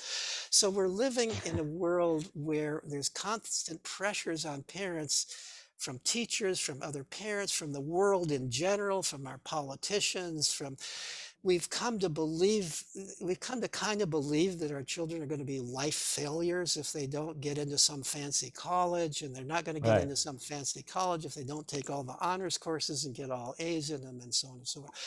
So we've got to change that mindset. I try to change the mindset in part by getting the facts out as much as I can. It turns out that there's no relationship between success in life and what college you go to, even by financial success in life, if you control for other factors like how wealthy were your parents to begin with.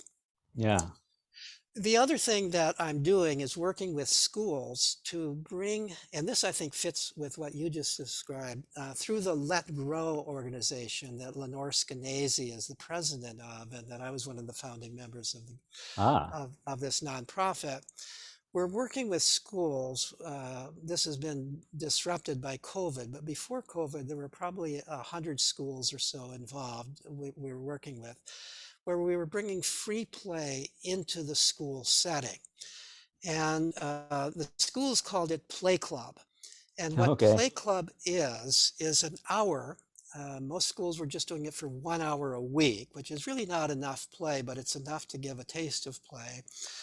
1 hour a week of age mixed free play involving the whole school, all the kids in Mm. school playing together and using ideally the whole school as the playground, the outdoor playground, the gymnasium, the hallways, the art room, if there's a swimming pool, at all everything in everything that could potentially be a play area becomes available for play. And there's all kinds of different ways of playing, and you've got 5-year-olds on through 11-year-olds all playing together if it's an elementary school.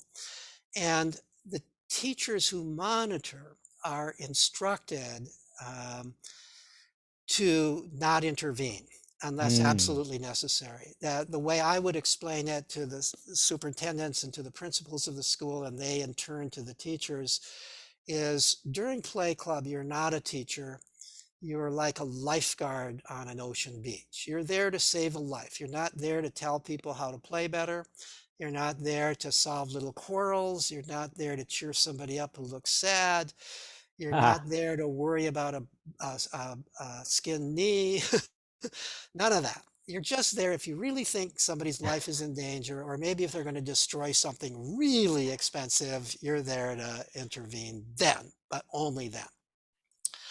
It turns out, and I also even said, and even if you feel you have to intervene, unless it's a dire emergency, Yeah. count to 10 first and see if you still have to intervene. And what has happened there, and this I think fits with what you're describing, is the teachers who have observed have discovered that they don't need to intervene. Mm. They've discovered that the kids are way more competent than they believed they were. They can get into a quarrel and they can solve the quarrel. They can get into a play fight and it doesn't become a real fight. They can hurt themselves and take care of one another.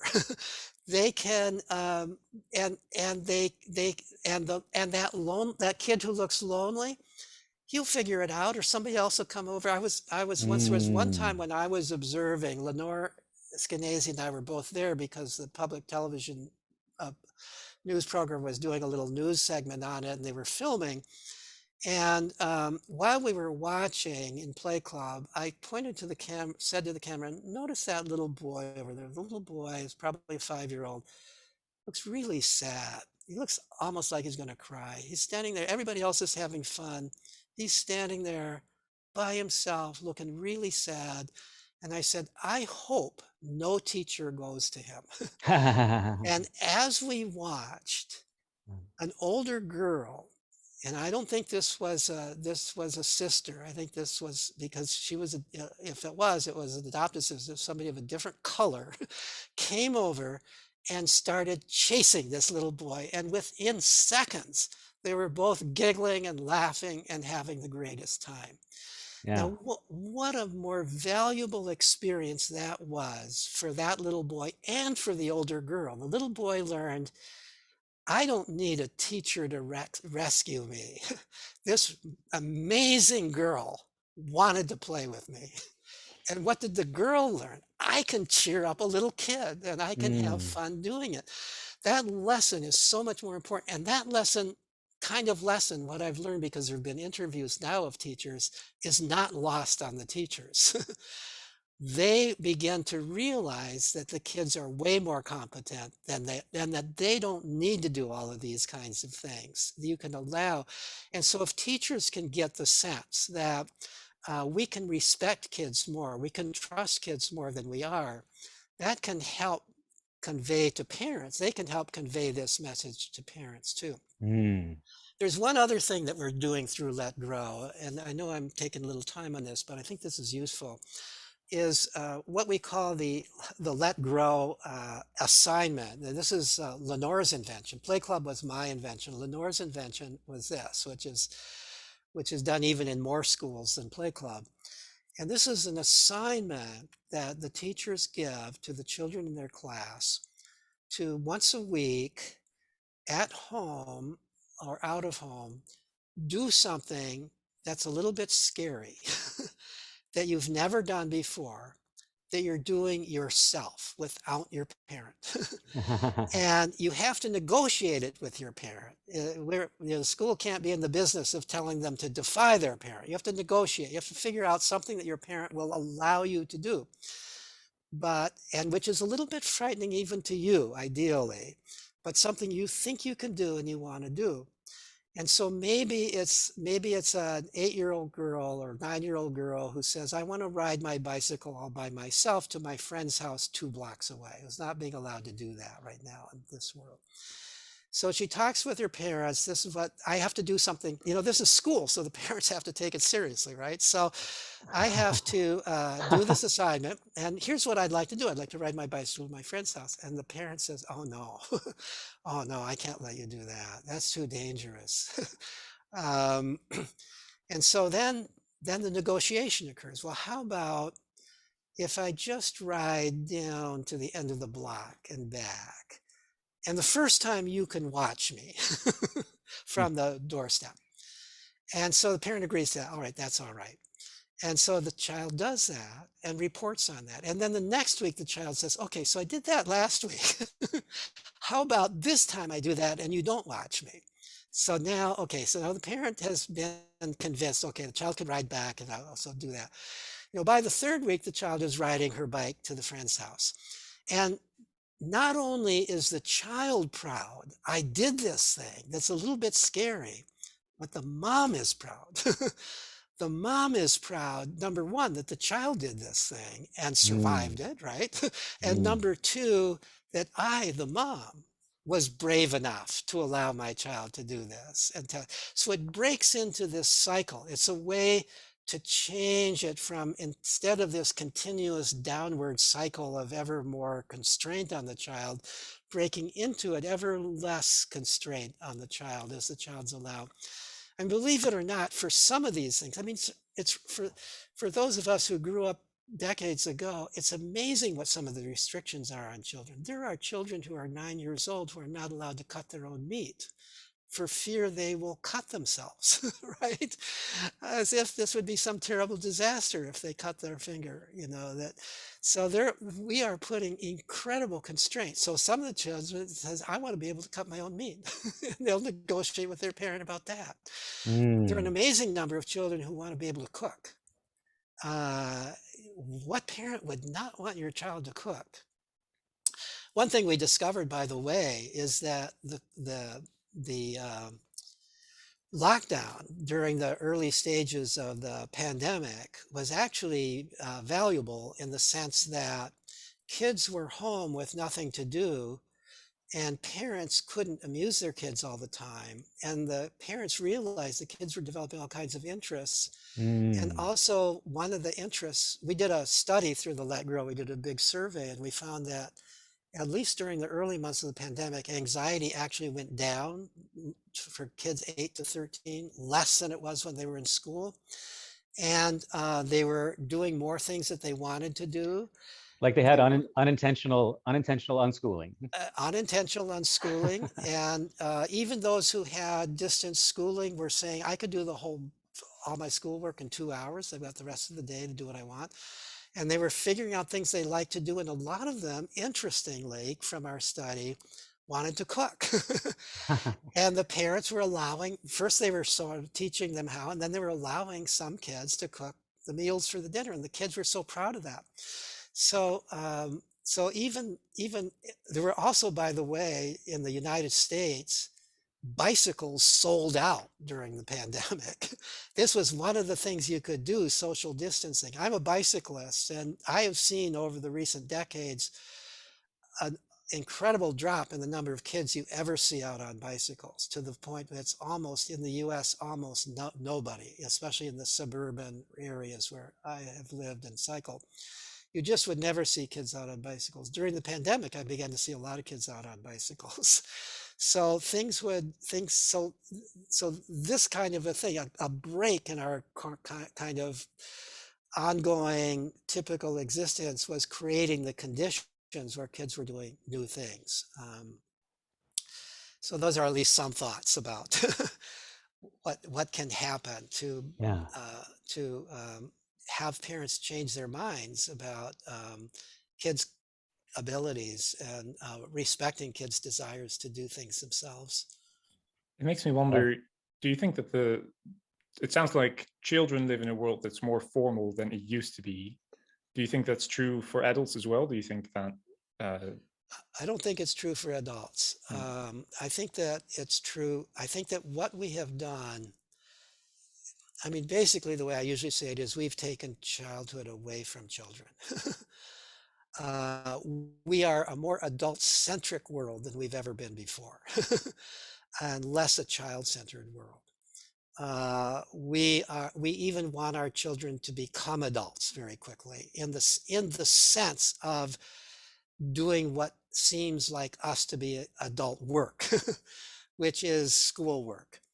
At the same time, we've taken away the kind of real jobs that kids used to have, like paper routes, mowing lawns, all these kinds of things, at least in the US, babysitting. We're not allowing kids to do those kinds of things that we used to allow things to do.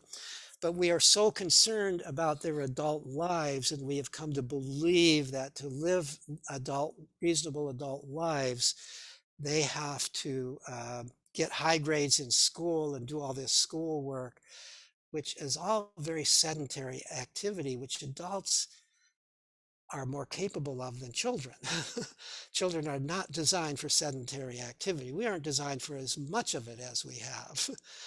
But one way I deal with this adult thing is that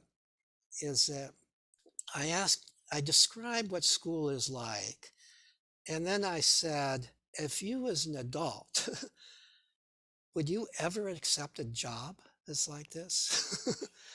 A job where you are told every minute what it is you have to do, where you're micromanaged to that extent, where you're evaluated every day, you're compared to your workmates every day about who's doing better and who's doing worse, where you have to ask to go to the bathroom, where if you consult with one of your colleagues about how to do something, that's cheating, mm, right? Would you ever accept a job like that? How right? much would you need to get paid to do a job like that? Nobody would take a job like that. Nobody would. One of the things I've done in some schools, where I've tried to get teachers to understand what children are going through, is have, through the principal, to the superintendent or the principal would be behind this, have your teachers spend a day shadowing a student. Do what the student has to do Mm, for one day, and then think about it. You know, would you want to do another day like that? You know, it is so boring. You are so looking at the clock. It is so, you are so restless that, so I also think, you know, oftentimes because I talk about play a lot, play is my thing, and I'm interested in children's play. I'm often asked, well, what about adult play? Aren't adults deprived of play? And I actually don't think adults are deprived of play as much as children are. First of all, children need to play. In most mammals, it's only the young who play. Adults are doing real things, and they don't need to play. They've learned it already, right? And there's the drive to play decreases. But at the same time, human adults do continue to play because we do continue to learn throughout our lives, and we are capable of play, and we continue to have a playful spirit. But the truth of the matter is, many adults in their workplaces are playing, free to play, much more in the context of their work than children are at school. And we talk about, back at the sort of turn of the beginning of the 20th century, by that time, we had, in most of the Western world, certainly in the UK, certainly in the United States and in the UK, we had banned full-time child labor because we came to the belief that children shouldn't have to work all day long, and that they needed time for play and be with their families and to rest and recreation and so on and so forth. But we now have school, which is essentially a full-time job for children. There are many children who are spending more time, if you count up school and school work and school-like activities outside of school, they're spending more hours a week at school and school-like work than their parents are spending at a 40-hour-a-week job. And there are many children who would prefer to work in a factory than to be doing this sedentary kind of work. Now, I'm not in favor of factory full-time work for children. I'm just saying the irony of the fact that we believed we were freeing children up from work, and now we've filled all their time up with work in the form of what we call school. Great. And I see we've run over the time that we said we would take. Again, I am willing to keep going ahead if you still have time, but I can imagine we're kind of getting to the limit. I could go for a few more minutes at least. Yeah, then we can do one final question in that case. All right, let's do that. And now I'm not sure, I think the chat probably knows better than I do, who was first, Adam or Danny? Danny was. Danny was. Okay, in that case, Danny, please go ahead. I suspect Adam actually has a kid, so I'm quite prepared to yield this question. It might be to him. I guess I'll have to choose then. Well, I already said Danny, so I will keep that. Okay, I'll just try and keep it brief then, and maybe if there's time. I was just interested in something you said in passing at the end of your talk, where you thought that I think I remember the exact way you put it. You made some remark about how you think school is becoming less popular, or maybe not less popular, but I can't remember the exact phrase you used. I think you made some remark that basically said that, I think that you're saying you think that the tide is changing, you think people are becoming more aware of this. I wondered if maybe I got you right, and if you could you elaborate?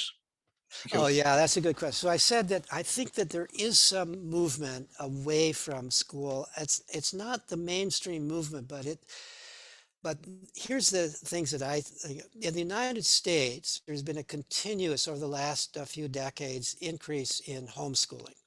So more and more families are taking their children out of school for homeschooling. Initially in the United States, most homeschoolers were doing it for religious reasons, and that's no longer true. More and more people are doing it to protect their children from what was happening in school, from the harm that was occurring in school, from the unhappiness that was created in school, from the fact that they could see their children were coming home depressed and anxious and angry and so on and so forth. The increased numbers of homeschoolers. During the pandemic, not surprisingly, there's been a huge jump in homeschooling. So prior to the pandemic, a Gallup poll in the United States showed that 5% of American school children were being homeschooled rather than going to school. That jumped to 10% shortly after. I've recently read that it may now be up to 15%. That's a less reliable number. This is incidentally especially happening among Black families. So, the rate of homeschooling has quadrupled among Black families during this period, many of whom have discovered that their children especially are doing better outside of school than they were in school. And it's also being tied to a variety of sort of Black liberation movements that were triggered by the police violence against Blacks and the publication of that. So the rate of homeschooling among Black families is actually greater now, quite a bit greater than among white families. So some of these families were initially homeschooling just because of COVID, didn't want to send their children to school with the risk of disease, and were really frustrated with the online learning from school. And so they believed they were homeschooling just temporarily. But I hear from a lot of them saying, you know, this is working out pretty well. We're probably going to stay with this, even if the coronavirus disappears. So that's happening. Another thing that's happening is that the actual rate of application to colleges is declining. This is particularly true for men for one reason or another. And it may be in part because there's a realization that there are more and more men's jobs, stereotypically men's jobs, that are doing very well that don't require college. So you look around, at least here in the United States, and you see that electricians and plumbers and carpenters and so on are doing very well. They're making very good pay. And you don't need a college education to do that. They tend to be stereotypically male jobs, although there's more and more women going into them. So that's happening. At the same time, I recently wrote a blog post on this. Actually, I wrote it a while ago, a blog post on this. There are more and more companies that used to require a college degree of new employees who are no longer requiring a college degree. And the reason for this is because they've discovered that the college degree doesn't seem to mean anything. that college is not preparing them to be any better at the job than they would have been without college. And so they're discovering that if I hire somebody right out of high school who's expressed interest in this and has some passion for it and has some self-directed learning about it, I'm better off than hiring some college graduate who is, and I don't have to pay him as much to begin with, at least. I'm better off doing that than hiring a college graduate. So I've heard from a number, in some cases from private discussion, but there's also been some published articles on this. If you look at my Facebook page, you'll see that I've recycled pretty recently one of my blog posts about the inverse correlation between grade point average in college and innovative orientation. So companies that are looking for innovators are realizing that grade point average is not a measure, and in fact it may be an inverse measure of how good this young person is going to be at innovation. And you need people who can innovate. You need people who can think out of the box. You need people who can solve problems that haven't been solved yet. You don't need people who can give answers to questions that have already been answered. And grade point average is about that, giving answers to questions that have already been answered. And the kind of people who are innovators are not very interested in answering questions that have already been answered, and they may not therefore do so well on tests. There's more and more recognition of that at the employer's level. Still, one more thing that's been documented, the U.S. Labor Department, the official listing of apprenticeships, companies that are offering apprenticeships as a route into employment have doubled in the past 5 years. So there's an increase, and those are just the official apprenticeships. There are many other non-official apprenticeships. So this is a route into many kinds of technical jobs, many kinds of jobs that entail high skill. So you can do it. So instead of paying, a bucket of money to go to college for training, you can get paid as an apprentice in order to learn the skills that you need for the kind of job that you've decided on. So I see these as hopeful signs, as signs that we are beginning to move away. I also think, especially in the United States, that we've priced we've priced a lot of people out of the college market. College is now so expensive. The rates of tuition and fees and so on have risen so much faster than inflation that you could still go to college if you're very rich, and you can go to college if you're very poor and can get in because of high marks and so on, and therefore get scholarship support. But people who are kind of in that middle are having more and more difficulty dealing with the fact they have to take out enormous loans, be indebted for long periods of time after on those loans. And so that's having an effect on the rates of college admissions. So I think that things are changing. I think that they're changing gradually. I'm looking for a world where there's kind of three phases to education. The first phase is sort of like Sudbury schooling. It's a time to learn who you are, what you're interested in, to explore the world in your ways, get to know how to deal with people, get comfortable in your own skin, figure out what you might want to do in life. And then the second phase is try out what you might want to do in life, some kind of an apprenticeship, some kind of so if you want to be a doctor, don't go to, the next step should not be college. It should be working in a hospital as an orderly or doing something that gets you in contact with sick people and you can see what doctors really do. And learn, do I actually really want to be a doctor? Can I stand being around sick people? Do I want the kind of life that I see that doctors have? And if you do decide, yeah, that's true, then the next stage would be medical school, not college. The 4 years of college, you don't learn anything about being a doctor. So you'd apply to medical school on the basis of recommendations you would get from the doctors and nurses you've worked with. But also the medical school might say, well, we've got good recommendations. You'd have good bedside manner, all that kind of stuff. You've got the personality for it. But we need to know you've got the intellectual capacities for it. So we're going to require that you take a course in organic chemistry and cell biology before you come, because we want that as a background. So maybe then there'd be community college offer those kind of courses, right? You're not doing a whole 4-year college. You're just taking those courses the medical school wants you to take. Take those courses, you get into medical school, and then you go on to become a doctor. Same thing, so those are the three phases. The first of sort of self-discovery, the second of apprenticeship, the third of professional training for those kinds of careers that require professional training. Where I don't want the surgeon to be practicing on me. I want to make sure that they've had the top-notch training, that they've been tested, that they know all the latest procedures and all the dangers and so on, that they've passed their boards and so on. I also want the electrician who works on the wiring in my house to have passed all that kind of stuff for electrician school. But I don't care a whit if they've done 4-year college. They haven't learned anything in 4-year college that would be relevant to that. So that's my vision of education in the future. Very nice.